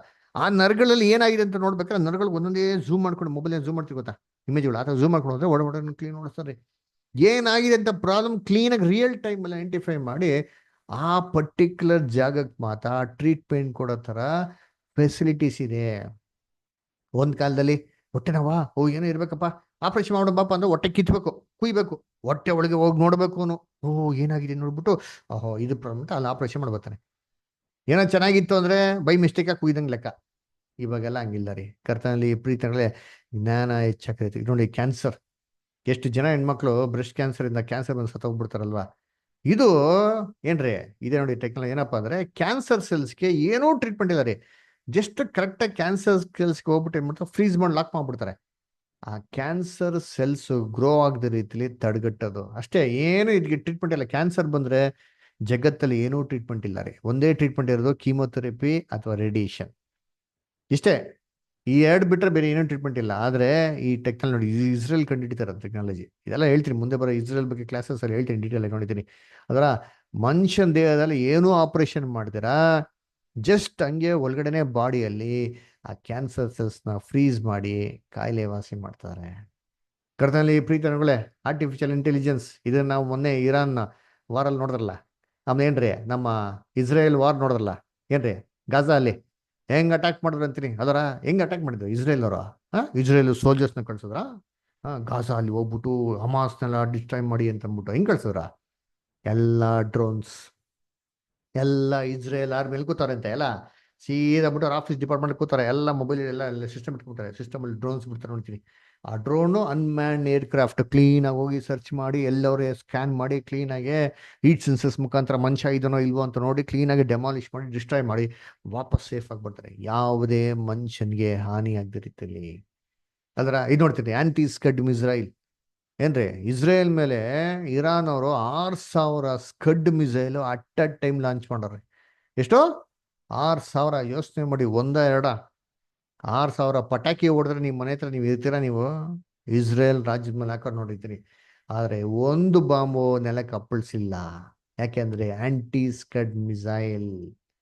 ಅದರ air force defence system Israel ಹತ್ರ ಮಾಡೋರು ನೋಡಿದ್ದೀನಿ. ಅದರ ಕರ್ತನಲ್ಲಿ ಪ್ರೀತಿಗಳ ಇವೆಲ್ಲ ಏನ್ರಿ, ಇದೆಲ್ಲ ಜ್ಞಾನ ಹೆಚ್ಚಾಗೋದಕ್ಕೆ ಸೂಚನೆ ಅಲ್ವರ. ಅಗ್ರಿಕಲ್ಚರ್ ಯೋಚನೆ ಮಾಡಿದ್ದೀನಿ. ಇವತ್ತು ಹೆಂಗಿದ್ರೆ ವ್ಯವಸಾಯ ಮಾಡೋದು, ಒಂದು ಕಾಲದಲ್ಲಿ ವ್ಯವಸಾಯ ಮಾಡೋಕ್ರೆ ಮನುಷ್ಯ ಎಷ್ಟು ಕಷ್ಟಪಡ್ಬೇಕಾಗಿತ್ತು.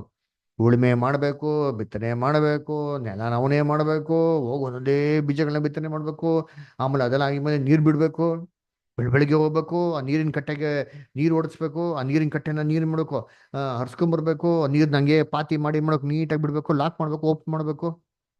ವ್ಯವಸ್ಥೆ ಮಾಡಿ ಎಷ್ಟು ಕಷ್ಟ ಇರ್ತಿತ್ತು. ಹುಳ ಬಂದ್ಬಿಟ್ರೆ, ಪಕ್ಷಿ ಬಂದ್ಬಿಟ್ರೆ, ನಾಯಿ ಬಂದ್ಬಿಟ್ರೆ, ಹಸು ಬಂದ್ಬಿಟ್ರೆ ಅದು ಕಾಯ್ಕೊಂಡು ಕೂತಿರ್ಬೇಕು. ಅದರ ಕರ್ತನಲ್ಲಿ ಪ್ರೀತಿ ಅಂತಂದ್ರೆ 1 ಎಕರೆ ಮಾಡ್ಬೇಕ್ರಿ ಎಷ್ಟು ಜನ ಬೇಕಾಯ್ತು. ಪಾಪ ವ್ಯವಸಾಯ ಮಾಡೋರಿಗೆ ಲಾಭನೇ ಇರ್ತಾರಲ್ಲ. ಇವತ್ತು ಹೆಂಗಿದೆ ಅಂತೀನಿ, ಅದರ 10 ಎಕರೆ ಇರಲಿ, ಒಂದೇ ಒಂದು ಮಿಷಿನ್ ಇಟ್ಕೊಂಡು ಮನುಷ್ಯ ಮಾಡೋದು ಎಲ್ಲ ಕೆಲಸ ಮಾಡ್ಬೋದು.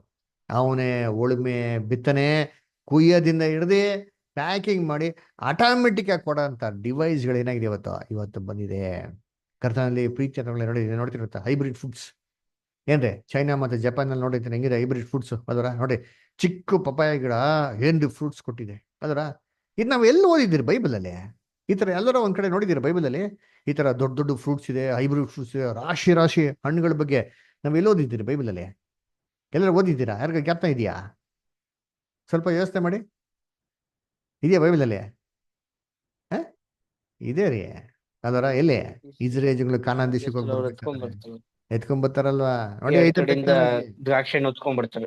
ಎಸ್, ದೇವ್ ಯೆಹೋಶುವ ಎಸ್, ಯೋಶುವ ಎತ್ಕೊಂಡ್ಬರ್ತಾರಲ್ಲ, ಯೋಶುವ ಮುಖಾಂತರ ಹೋಗ್ಬೇಕಾರೆ ಎಲ್ಲ ಜಂಗ್ಲ ಎತ್ಕೊಂಡ್ಬರ್ತಾರೆ ಗೊತ್ತಾ?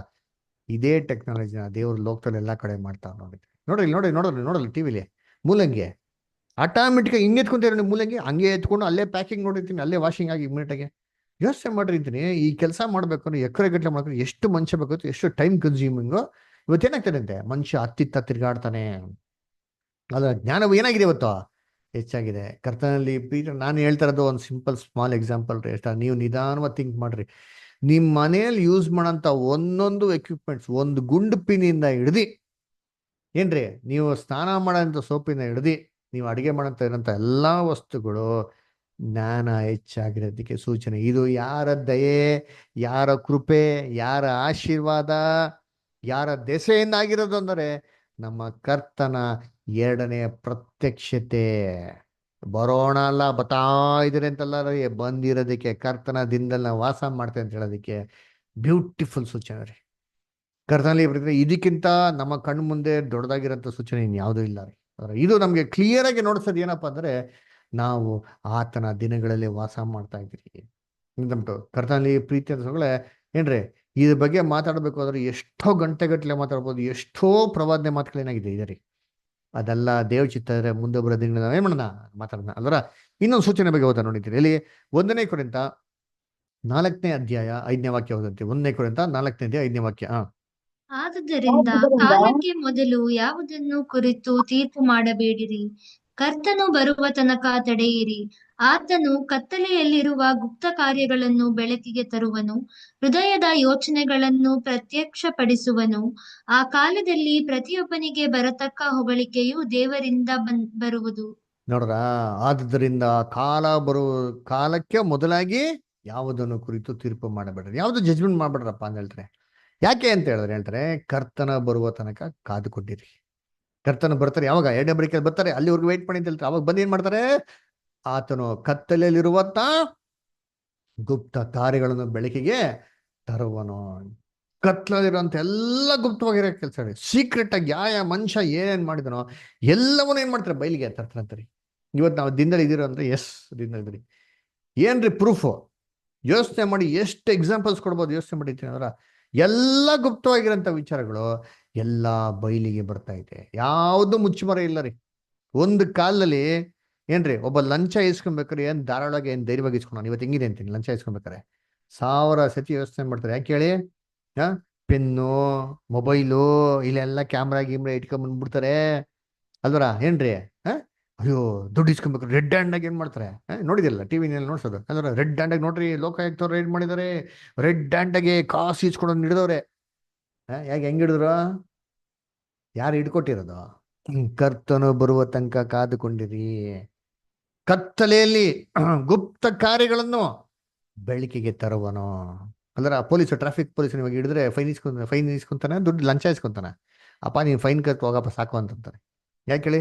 ಸರ್ ಸ್ವಲ್ಪ ಅಡ್ಜಸ್ಟ್ ಮಾಡಿ ಸರ್ ಅಂತಂದ್ರೆ, ಅಯ್ಯೋ ದೊಡ್ಡ ಸವಾಸನೆ ಬೇಡಪ್ಪ, ನೀ ಎಲ್ಲೋ ಒಂದ್ ಕಡೆ ಮೊಬೈಲ್ ಇಟ್ಕೊಂಡ್ಬಿಡ್ತೀಯಾ, ಕ್ಯಾಮ್ರಾ ಗಿಮ್ರಾ ಪೆನ್ನಲ್ಲಿ ಅದರಲ್ಲಿ ಇದರಲ್ಲಿ ತಾಳಿಯಲ್ಲಿ ಚೈನಲ್ಲಿ ಬಟನ್ನಲ್ಲಿ, ನಾನು ಸಿಕ್ಕಾಕೊಂಡ್ಬಿಡ್ತೀವಿ, ಬರೋ ಸಂಬಳ ಕಳ್ಕೊಂಡ್ಬಿಡ್ತೀವಿ, ಬೇಡವೇ ಬೇಡ, ನೀನು ಫೈನ್ ಕಟ್ಬಿಟ್ಟು ಹೋಗು ಅಂತ ಏನ್ ಮಾಡ್ತಾರೆ ಹೇಳ್ತಾರೆ. ಇಲ್ಲ ಅಂದ್ರೆ ಅವ್ರಿಗೆ ಹೊಸ ಟ್ರೀಟ್ಮೆಂಟ್. ವಾಯ್ಸ್ ಕೇಳ್ತಾ ಇಲ್ಲ. ವಾಯ್ಸ್ ಕೇಳ್ತಾ ಇಲ್ವಾ ಬ್ರದರ್ಸ್ ಸಿಸ್ಟರ್ಸ್? ಕೇಳಿಸ್ತಾ ಇದೆ okay, Mohan brother network range ಆಗಿ ಕೂತ್ಬಿಡ್ರಿ ದಯವಿಟ್ಟು, ಓಕೆನಾ? ಸರಿ. ಅದಕ್ಕೆ ನೋಡ್ಬೇಕಾರೆ ಏನ್ರಿ, ಇವತ್ತು ಹೊಸ್ದಾಗೆ ಲಂಚ ಹೊಡಿತಾರೆ. ಇವ್ರಿಗೆ ಡೈರೆಕ್ಟ್ ಪೇಮೆಂಟ್ ಮಾಡಲ್ಲ, ಅಲ್ಲಿಗೆ ಹೋಗ್ಬಿಟ್ಟು ಅಂಗಡಿಗೆ ಹೋಗ್ಬಿಟ್ಟು ನೀ ಇದು ತೊಗೊಂಬಿಡು, ಅದು ತೊಗೊಂಬಿಡು, ಅದು ಕೊಡ್ಸ್ಬಿಡು, ಇದು ಕೊಡ್ಸ್ಬಿಡು ಅಂತ ಅಂದ್ಬಿಡೋದು. ಏನಿವೆ, ಆದ್ರೆ ಇವೆಲ್ಲ ಕರ್ತನೋ ಗುಪ್ತವಾಗಿಂತ ವಿಚಾರಗಳನ್ನ ಬಯಲಿಗೆ ತರ್ತಾರೆ. ಅದನ್ನ ಏನಾಗ್ತದೆ, ಇವತ್ತು ಲೋಕದಲ್ಲಿ ಅತ್ಯಾಚಾರ, ಅನ್ಯಾಯ, ಮೋಸ, ವಂಚನೆ ಕಮ್ಮಿ ಆಗ್ತಾ ಇರೋದು ನೋಡ್ಬೋದು. ಅಲ್ವರ. ಯೋಚನೆ ಮಾಡಿರ್ತೀನಿ, ಒಂದ್ ಕಾಲದಲ್ಲಿ ಒಬ್ಬ ಅಧಿಕಾರಿ ಏನೆಲ್ಲ ಮೋಸ ಮಾಡ್ತಾ ಇದ್ನೋ ಹೊರಗಡೆ ಬರ್ತಾನೆ ಇಲ್ಲ ರೀ. ಅಮೆರಿಕ ಪ್ರೆಸಿಡೆಂಟ್ ಒಬ್ಬ ಸ್ತ್ರೀ ಜೊತೆ ಅವ್ಯವಹಾರವಾಗಿ ನಡ್ಕೊಂಡಿರೋಂಥ ವಿಚಾರ ಯಾರು ಗೊತ್ತಿರಲ್ಲ. Bill Clinton, Monica Lewinsky open ಆಗಿ ಬೈಲಿಗೆ ಬಂದ್ಬಿಡ್ತು ನೋಡಿದ್ದೀನಿ. ಅದರ ಪಬ್ಲಿಕ್ ಅಲ್ಲಿ ಅವ್ರಿಗೆ ಮಾಡೋದು ನ್ಯಾಯ ತೀರ್ಪು ಮಾಡಿದ್ರು ಅಂತೀನಿ. ಅಂದ್ರ ಇದುವರೆಗೂ ಹಿಸ್ಟ್ರಿಯಲ್ಲೇ ಆಗಿಲ್ಲ. ಯಾಕೆ? ಕರ್ತನ ಬರುವ ತನಕ ಕಾದುಕೊಂಡಿರಿ. ಕತ್ತಲ್ಲಿ ಗುಪ್ತವಾಗಿರೋ ಕಾರ್ಯಗಳೇನ್ ಮಾಡ್ತಾರೆ? ಬೆಳಕಿಗೆ ತರ್ತಾರೆ. ಅದರ ಯೋಚನೆ ಮಾಡಿರ್ತೀನಿ. ಅದರ ಇಂಡಿಯನ್ ಪ್ರೈಮ್ ಮಿನಿಸ್ಟರ್ ನರಸಿಂಹರಾವ್ 420 ಅಂತ ಕೇಸ್ ಬುಕ್ ಮಾಡಿದ್ರು ಗೊತ್ತಾ? ಯಾಕೆ? ದುಡ್ಡು, ಲಂಚ. ಅದರ ಇದುವರೆಗೂ ಹಿಸ್ಟ್ರಿಯಲ್ಲಿ ಯಾವ ಪ್ರೈಮ್ ಮಿನಿಸ್ಟರ್ಗೂ ಆ ಥರ ಮಾಡಿದ್ದೇ ಇಲ್ಲ ರೀ. Case book on 420 IPC section 420 ಅಂತೆಲ್ಲ ಬುಕ್ ಮಾಡಿದ್ರು. ಯಾಕೆ? ಲಂಚ. ಅದರ ಕಳ್ತನ. ಇವತ್ತು ಕಳ್ತನ ಮಾಡಿದ್ರೆ, ಒಬ್ಬರನ್ನ ಸಾಯಿಸಿದ್ರೆ ಎಷ್ಟು ದಿನದಲ್ಲಿ ಹಿಡಿತಾರೆ? ಒಂದು ಕಾಲದಲ್ಲಿ ಏನೋ ಕಳ್ತನ ಮಾಡಿದ್ರೆ ಏನ್ರಿ, ಒಬ್ಬ ಯಾರು ದೊಡ್ಡ ಮಾಡಿದ್ರೆ ಒಬ್ಬನ ಸಾಯಿಸ್ಬಿಟ್ಟಾರೆ, ಕಂಪ್ಲೇಂಟ್ ಕೊಡ್ಬೇಕು ಪೊಲೀಸ್ ಏನ್ ಮಾಡೋಣ, ಹುಡುಕ್ತಿರಿ ಹೋಗ್ರಿ. ಎಲ್ಲ ಕಡೆ ನೋಟಿಸ್ ಅಂಟಿಸೋರು, ಪಬ್ಲಿಷ್ ಮಾಡೋರು. ಅದರ ಏನಾರೋ ಸಾಕ್ಷಿ ಸಿಕ್ಕಿದ್ರೆ ಏನಾಗೋದು ಸಿಕ್ಕೋದು. ಇವತ್ತು ಹೆಂಗಿದೆ? ಕಳ್ತನ ಮಾಡ್ಲಿ, ಸಾಯಿಸಾಕ್ಲಿ, ಒಂದೇ ದಿನ ಹಾಕ್ಬಿಡ್ತಾರೆ. ಎಲ್ಲ ಕಡೆ ಏನೈತಂತೆ ಎಲ್ಲ ಕಡೆ ಕ್ಯಾಮ್ರಾಗಳೈತ್ರಿ. ಅದ್ರ ಎಲ್ಲ ಕಡೆ ಅಲ್ಲಿ ಕ್ಯಾಮ್ರಾಗಳು ತೆಗೆದು ಎಲ್ಲ ಎಂಕ್ವೈರಿ ಮಾಡಿ ಕ್ಲೀನಾಗಿ ಎಲ್ಲ ಟ್ರೇಸ್ ಔಟ್ ಮಾಡಿ ಏನು ಮಾಡ್ತಾರೆ, ವಿತಿನ್ 24 hours ಒಂದು ಕಡೆ ನಿಲ್ಲಿಸ್ಬಿಡ್ತಾರೆ. ನೋಡಿ ಪೂನಾಲಿ ಏನ್ರಿ, ರಿಯಲ್ ಎಸ್ಟೇಟ್ ಮಗನ್ನ ಏನ್ರಿ ಎಂಗೇಜ್ಮೆಂಟ್ ಆಗಿರೋ ಹುಡುಗಿ ಏನು ಮಾಡವಳೆ, ಸಾಯಿಸಾಕ್ಬಿಟ್ಲು. ಎಲ್ಲ ಏನು ತಿಳ್ಕೊಂಬಿಟ್ರು ಇಟ್ ವಾಸ್ ಎ ಆಕ್ಸಿಡೆಂಟ್, ಸತ್ತೋಗ್ಬಿಡ್ತು ಅಂದ್ಬಿಟ್ಟು. ಆದರೆ ಪೊಲೀಸರು ಏನು ಮಾಡೋರು ಅಂದರೆ ವಿತಿನ್ 24 hours ಅಲ್ಲಿ ಕ್ಲೀನಾಗಿ ಟ್ರೇಸ್ ಔಟ್ ಮಾಡೋದು ನೋಡ್ರಿ. ಹೆಂಗೆ ಎಲ್ಲ CC ಕ್ಯಾಮ್ರಾಗಳು, ಎಲ್ಲ ಮೊಬೈಲು, ಎಲ್ಲ ಕಾಲ್ಸ್, ಎಲ್ಲ ಫೇಸ್ಬುಕ್ಕು, ಇನ್ಸ್ಟಾಗ್ರಾಮು ಎಲ್ಲದ್ರಲ್ಲಿ ಫುಲ್ ಟ್ರ್ಯಾಕ್ ಮಾಡಿ ಎಲ್ಲ ಜಾಡಿಸ್ಬಿಟ್ಟಿದ್ರಿಂದ ಕ್ಲೀನಾಗಿ ಕಂಡುಬಿಟ್ಟು ಅವಳು ಏನು ಮಾಡೋಳೆ, ಸಾಯಿಸಾಕಿದ್ದಾಳೆ. ಅದರ ಏನು ಸಾಕ್ಷಿಗಳಿಲ್ಲ, ಆದರೆ ಸಾಕ್ಷಿಗಳನ್ನ ಸಂಗ್ರಹಿಸಿದ್ದಾರೆ. ಅದರ ಕರ್ತನಲ್ಲಿ ಪ್ರೀತಿ. ಇದು ಏನ್ರಿ ಗುಪ್ತವಾಗಿ ನಡೆಯುವಂತ ಕವಿತ್ರಿ. ಎಷ್ಟು ಜನ ಸತ್ತವ್ರು ಯೋಚನೆ ಮಾಡಿದ್ರಿ? ಎಷ್ಟು ಜನ ಅಮಾಯಕರು ಅಬ್ಸ್ಕಾಂಡಿಂಗ್ ಆಗೋರೆ. ಅದರ ಇವತ್ತೇನಾಗ್ತಾರೆ, ಯಾರೋ ಮರೆ ಆಗ್ಬಿಟ್ರೆ, ಅಬ್ಸ್ಕಾಂಡಿಂಗ್ ಆಗ್ಬಿಟ್ರೆ ಇಮಿಡಿಯೇಟ್ ಟ್ರೇಸ್ ಔಟ್ ಮಾಡ್ತಾರೆ ಅಂತ ಅಲ್ಲೋನು ಇಲ್ಲೋನು ಅಂತೆಲ್ಲ ತೆಗೆದು ಕ್ಲೀನಾಗಿ ಏನು ಮಾಡ್ತಾರೆ, ಅಲ್ಲಿ ತಂದು ನಿಲ್ಲಿಸ್ಬಿಡ್ತಾರೆ ನೋಡಿದ್ದೀರಿ. ಅದರ ಆಮೇಲೆ ನಮ್ಗೆಲ್ಲರಿಗೂ ಚೆನ್ನಾಗಿ ಗೊತ್ತಿರೋಂಥ ಕೇಸ್ ಯಾವುದು, ಪ್ರಜ್ವಲ್ ರೇವಣ್ಣ. ಅಧಿಕಾರ ಇದೆ ಅಂತ ಅಂದ್ಬಿಟ್ಟು ಇಷ್ಟ ಬಂದಂಥ ಹೆಣ್ಮಕ್ಳುಗಳನ್ನ ಇಷ್ಟ ಬಂದಂಥ ರೀತಿಯಲ್ಲಿ ಹೊಲ್ಸಾಗಿ ಏನು ಮಾಡ್ತಾರೆ, ಯೂಸ್ ಮಾಡ್ಕೊಡ. ನೋಡಿ, ಒಂದು ಪೆನ್ ಡ್ರೈವ್ ಅವನು ಜುಟ್ಟು ಜನವರನ್ನು ಬಯಲು ಮಾಡ್ಬಿಡ್ತು. ಸೀದಾ ಎಕ್ಸ್ ಪ್ರೈಮ್ ಮಿನಿಸ್ಟರ್ ಮೊಮ್ಮಗ ಅಂತವ್ರು ಕೂಡ ಕೇರ್ ಮಾಡಿಲ್ಲ, ತೊಗೊಂಡು ಎಲ್ಲಿ ಹಾಕೋರು ಇವತ್ತ. ಸುಪ್ರೀಂ ಕೋರ್ಟ್ ಡಿಸಿಷನ್ ಕೊಟ್ಬಿಡ್ತು, ಲೈಫ್ ಇಂಪ್ರೂವ್ಮೆಂಟ್, ಜೀವವಾದಿ ಶಿಕ್ಷೆ ರೀ, ಬಿಡಂಗಿಲ್ಲ ರೀ. ಯಾರು ಇದೆಲ್ಲ ಕೊಟ್ಟವರು? ಈ ಥರ ಯಾವತ್ತೂ ನಡೆದಿಲ್ವಾ?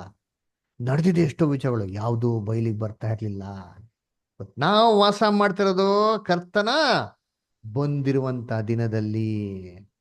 ಆತನು ಕತ್ತಲಿರುವಂತ ಗುಪ್ತವಾಗಿರುವಂತ ವಿಚಾರಗಳನ್ನ ಬೆಳಕಿಗೆ ತರುವಂತ ವಿಚಾರದಲ್ಲಿ. ಇದರಿಂದ ಏನಪ್ಪ ಮಾಡ್ತಾರೆ, ಹೃದಯದ ಯೋಚನೆಗಳನ್ನ ಪ್ರತ್ಯಕ್ಷ ಪಡಿಸ್ತಾರೆ. ಮನಸ್ಸಲ್ಲಿ ಒಂದು ಇಟ್ಕೊಂಡಿರ್ತಾರೆ, ಬಾಯಿನಲ್ಲಿ ಮಾತಾಡೋದೆಲ್ಲ ಇಂಪಾದ ಮಾತುಗಳು, ಇನ್ನೆಲ್ಲ ದೇವ್ರಿಗೆ ಬಯಲು ತರಿಸ್ತದೆ.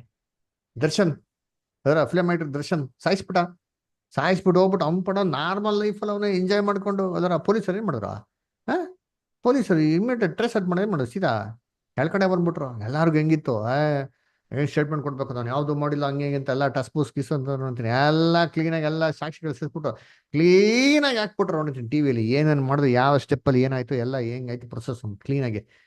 No chance of escape. ಹೃದಯದ ಯೋಚನೆಗಳು ಮನ್ಸಲ್ಲಿ ಒಂದಿದೆ, ಬಾಯಿನಲ್ಲಿ ಮಾತಾಡೋದೇ ಒಂದು ಅಲ್ವರ ಏನ್ರಿ. ಇವೆಲ್ಲವನ್ನು ಪ್ರತ್ಯಕ್ಷ ಪಡಿಸುವನು. ಆ ಕಾಲದಲ್ಲಿ ಪ್ರತಿಯೊಬ್ಬನಿಗೆ ಬರತಕ್ಕ ಹೊಗಳಿಕೆ ದೇವರಿಂದ ಬರೋದು. ಹೊಗಳಿಕೆ, ತೆಗಳಿಕೆ, ತೀರ್ಪು ಯಾರಿಂದ ಬರೋದೆಲ್ಲ ಎಲ್ಲ ದೇವರಿಂದ ಬರೋದು. ನಿತ್ಯಾನಂದ ಸ್ವಾಮಿ ಅಡ್ರೆಸ್ ಇಲ್ಲರೂ ಹೋಗ್ಬಿಟ್ರು. ಅದಕ್ಕೆ ಯಪ್ಪ ಇಂಡಿಯಾ ಸವಾಸನೆ ಬೇಡಪ್ಪ ಅಂತ ಎಲ್ಲಿಗೆ ಹೋಗ್ಬಿಟ್ರು. ಅಲ್ಗೋಗಿ ತಪ್ಪಿಸ್ಕೊಂಡ್ಬಿಡ್ತಾರ, ಅಲ್ಗೂ ಎಲ್ಲ ಕಡೆ ಸಿಗಾಕಂತಾರೆ. ರೆಡ್ಡಿ ಅವರು ಮೈನಿಂಗ್ ಅದರ ಏನ್ರಿ, ಬೆಳ್ಳಾರಿ ಬೇಳೆನೋ ವಾಡದ್ ಬಿಸಾಕ್ಬಿಟ್ರು ಅಂತೀನಿ. ಅದರ ಹೆಂಗೆ ಚಿಂದಿ ಚಿತ್ತನಾಗಿರೋಂಥ ಬೆಳ್ಳಾರಿ ಏನಾಗ್ಬಿಡ್ತು, ಉಳ್ಳ ಹಂಗೆ ಚಿನ್ನದ ಒಂದು ಗಣಿತ ಮಾಡಾಕ್ಬಿಟ್ರು ಅಂತ. ಅದರ ಆಮೇಲೆ ಏನ್ರಿ, ಇವತ್ತು ಸ್ಕೂಲಲ್ಲಿ ಏನಿದೆ, CC ಕ್ಯಾಮ್ರಾಸ್ ಇದೆ. ಯೋಚನೆ ಮಾಡಿದ್ದೀರಿ?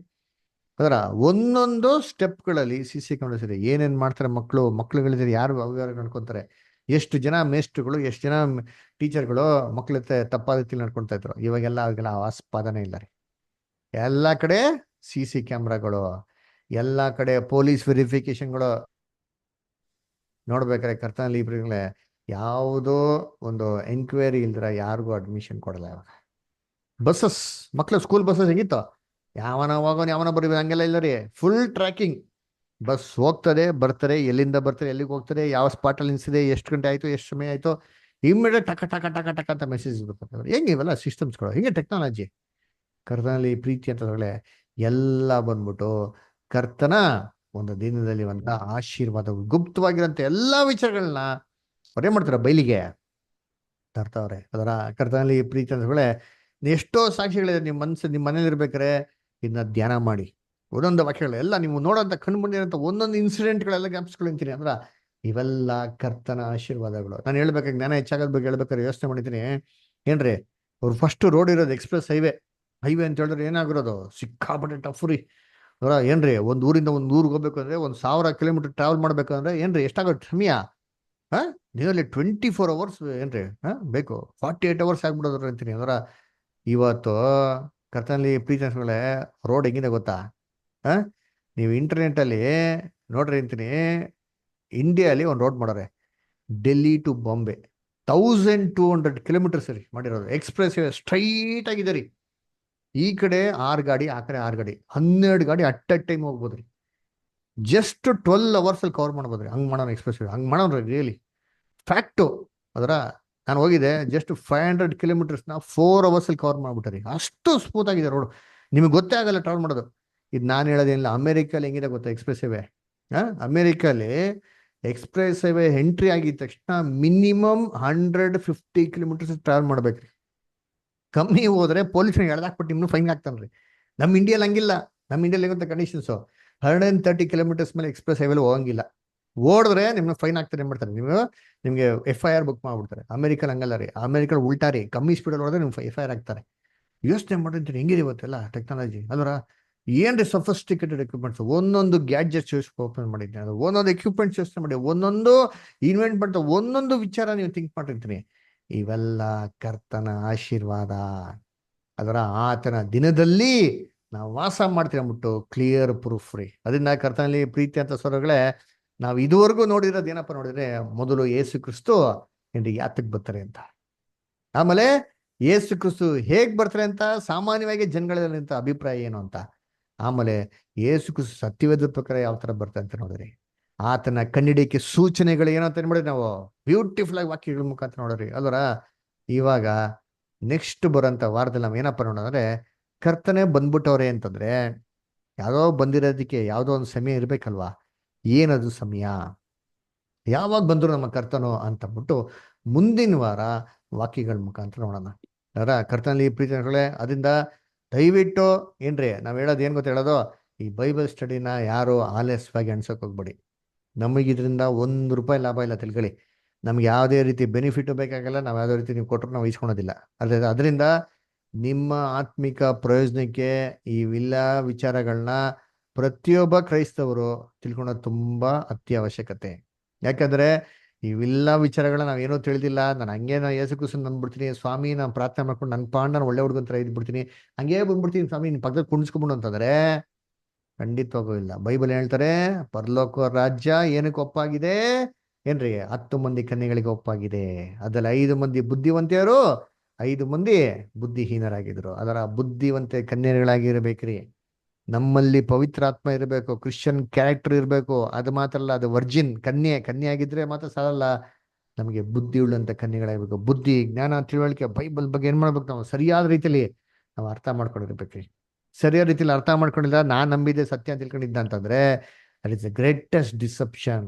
ಈ ಪ್ರಪಂಚದ ದೇವರು ಏನ್ ಮಾಡಂತೆ, ನಂಬಿಕೆ ಇಲ್ಲದವರ ಮನ್ಸನ್ನು ಮಂಕ್ ಮಾಡಿದ್ರೆ. 2 ಕೊರಿಂಥ 4:4 ಓದ್ರಿ. ಯಾರನ್ನ ಮಂಕ್ ಮಾಡವನೆ? ಯಾರಿಗೆ ಸತ್ಯವೇದದಲ್ಲಿ ನಂಬಿಕೆ ಇಲ್ಲೋ. ಅದರ ವಾಕ್ಯ ಓದಿ, ತುಂಬಾ ಚೆನ್ನಾಗಿದೆ. ಯಾರು ಓದ್ರಿ? 2 ಕೊರಿಂಥಿಯನ್ಸ್ 4:4 ಓದ್ರಿ. 2 ಕೊರಿಂಥ 4:4.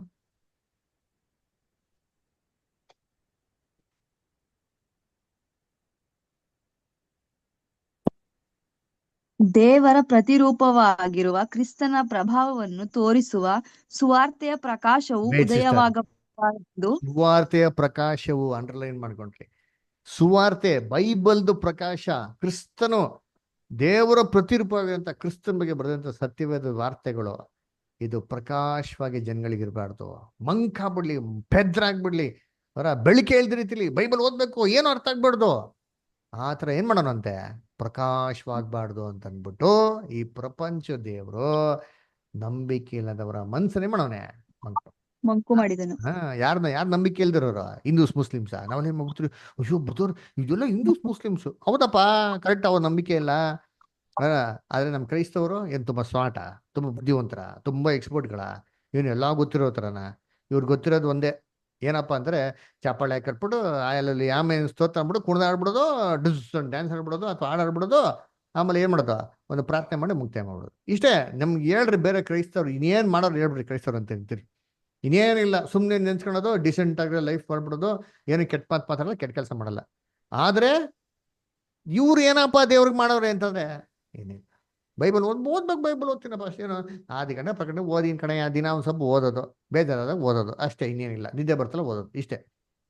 ಬೈಬಲ್ನ ಈ ರೀತಿ ಎಲ್ಲ ಓದೋದ್ರಿ, ಬೈಬಲ್ನ ಸ್ಟಡಿ ಮಾಡಬೇಕ್ರಿ. ನಾವು ಕ್ರಿಸ್ತನ್ ಥರ ಮಾಡ್ಪಾಡಬೇಕು. ನಾವು ಏನು ಮಾಡ್ತಾ ಇದ್ರಿ?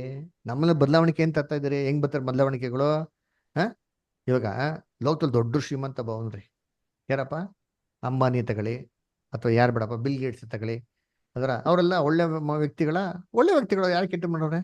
ಎಷ್ಟು ಒಳ್ಳೆ ಬಿಹೇವಿಯರು, ಎಷ್ಟು ಒಳ್ಳೆ ರೀತಿ ನಡವಳಿಕೆ ನಡ್ಕೊಂತಾರೆ, ಎಷ್ಟು ಒಳ್ಳೆಯವ್ರಿಗೆ ಎಷ್ಟು ಸಹಾಯ ಮಾಡ್ತಾರೆ, ಎಷ್ಟು ಒಳ್ಳೆ ಆರ್ಗನೈಸೇಷನ್ಗಳು ಮಾಡ್ತಾರೆ, ಟ್ರಸ್ಟ್ಗಳು ಮಾಡೋರೆ, ಅನಾಥರಿಗೆಲ್ಲ ಹೆಲ್ಪ್ ಮಾಡ್ತಾರೆ. ಹಂಗಂತಬಿಟ್ಟು ಅವ್ರು ಕ್ರಿಶ್ಚಿಯನ್ನೇ, ಹಂಗಂತಬಿಟ್ಟು ಅವರು ಯೇಸು ಕ್ರಿಸ್ತನ ಶಿಷ್ಯನಾಗ್ಬಿಟ್ರ? ಅವ್ರು ಚಿಕ್ಕ ಇಂಡಲ್ಲಿ ಬಂದ್ಬಿಡ್ತಾರ? ಯಾಕೆ ಬರಲ್ಲ ಹೇಳಿ? ಎಲ್ಲ ಗುಣಗಳಿರ್ಬೋದು, ಒಬ್ಬ ವ್ಯಕ್ತಿಗಿರ್ಬೇಕಾದ್ರೆ ಗುಣಗಳು ಅಷ್ಟೇ ಹೊರ್ತು ಯೇಸು ಕ್ರಿಸ್ತನ ಶಿಷ್ಯಂಗಿರ್ಬೇಕಂತ ಗುಣಗಳು ಅಲ್ಲ. ಅದರಿಂದ ಕರ್ತನಲ್ಲಿ ಪ್ರೀತಿಯಾಗಲೇ ಸತ್ಯವೇದನ ತಿಳ್ಕೊಳ್ಳೋದು ತುಂಬಾ ಇಂಪಾರ್ಟೆಂಟ್. ಸರಿಯಾದ ರೀತಿ ತಿಳ್ಕೊಳ್ಳೋದು ತುಂಬಾ ಇಂಪಾರ್ಟೆಂಟ್. ಅಂದ ನೆಕ್ಸ್ಟ್ ವೀಕಲ್ಲಿ ಈ ಇಂಪಾರ್ಟೆಂಟ್ ಪಾರ್ಟ್ನ ನೋಡೋಣ. ಓಕೆನಾ? ಸರಿ, ಯಾರಿಗೇನೋ ಕ್ವಶನ್ಸ್ ಇದೆಯಾ? ಏನೋ ಡೌಟ್ಸ್ ಇದೆಯಾ? ಏನಿತ್ತು ಅಂದ್ರೆ ಕೇಳ್ರಿ. ನಿಮ್ಗೆ ಏನೇ ಡೌಟ್ಸ್, ಏನೋ ಕ್ವಶನ್ಸ್ ಇದ್ರೆ ಕೇಳಿ. ಯಾರಿಗೇನೋ ಕ್ವಶನ್ಸ್? ಮಾದೇಶ್ ಬ್ರದರ್? ಇಲ್ಲ ಸರ್. ಓಕೆ. ಸೈಮನ್ ಸುಸಾಲಿಕರ್ ಬ್ರದರ್, ಏನೋ ಪ್ರಶ್ನೆ ಇದೆಯಾ? ಇಲ್ಲ ಬ್ರದರ್. ಓಕೆ. ಅಮೃತ ಸ್ಟಾರ್, ಏನೋ ಕ್ವಶನ್ಸ್ ಇದೆಯಾ? ಇಲ್ಲ ಬ್ರದರ್. ಓಕೆ. ಆರೋಗ್ಯ ಸ್ವಾಮಿ ಬ್ರದರ್? ಓಕೆ. ಇಲ್ಲ ಬ್ರದರ್. ಓಕೆ. Ezra brother? ಇಲ್ಲ ಬ್ರದರ್. ಓಕೆ. Jamie master? ಇಲ್ಲ ಬ್ರದರ್. ಓಕೆ. ಮಹೇಶ್ ಬ್ರದರ್? ಇಲ್ಲ ಬ್ರದರ್. ಓಕೆ. ಪ್ರೇಮಾ ಸಿಸ್ಟರ್? ಇಲ್ಲ brother. Okay. Rajendra Gowda brother? ಇಲ್ಲ ಬ್ರದರ್. ಓಕೆ. ಇಲ್ಲ ಅಂದ್ರೆ ಎರಡು ಅರ್ಥ ಬರ್ತಾರೆ. ನನಗೇನು ಅರ್ಥ ಆಗಿಲ್ಲ ಅಂದ ಪ್ರಶ್ನೆ ಇಲ್ಲ. ಆ ಥರ ಕೇಸಲ್ಲಿ ಏನೋ ಇದ್ಬಿಟ್ಟಿರಾ? ಇನ್ನೊಂದು ಅರ್ಥ ಏನು ಅಂದ್ರೆ ನನಗೆಲ್ಲ ಅರ್ಥ ಆಗಿದೆ, ಅದರಿಂದ ನನಗೇನಿಲ್ಲ ಪ್ರಶ್ನೆ ಇಲ್ಲ. ದಯವಿಟ್ಟು ನೀವು ಎರಡನೇ ಕ್ಯಾಟಗರಿ ನಾನು ನಂಬ್ತೀನಿ. ಆಯ್ತರ? ಅದರಿಂದ ದಯವಿಟ್ಟು ನೀವೇನೇ ಪ್ರಶ್ನೆ ಇರೋ ಸಂಕೋಚ ಪಡೋಕೆ ಹೋಗ್ಬಿಡಿ. ಆಯ್ತರ? ನೀವು ಏನೇ ಕೇಳಿದ್ರು ನಮಗೆ ಉತ್ತರ ಹುಡುಕನ ಸತ್ಯವಾದ ಮುಖಾಂತರ. ಓಕೆನಾ? ಸರಿ, ಯಾರಿಗೇನೋ ಕ್ವಶನ್ಸ್ ಇದೆಯಾ? ಕೇಳ್ಬೇಕಂತ ಇದೆಯಾ? ಸರಿ, ಹಾಗಾದ್ರೆ ಪ್ರೇಯರ್ ಮಾಡಿ ಈ ಮೀಟಿಂಗ್ನ ಎಂಡ್ ಮಾಡೋಣ.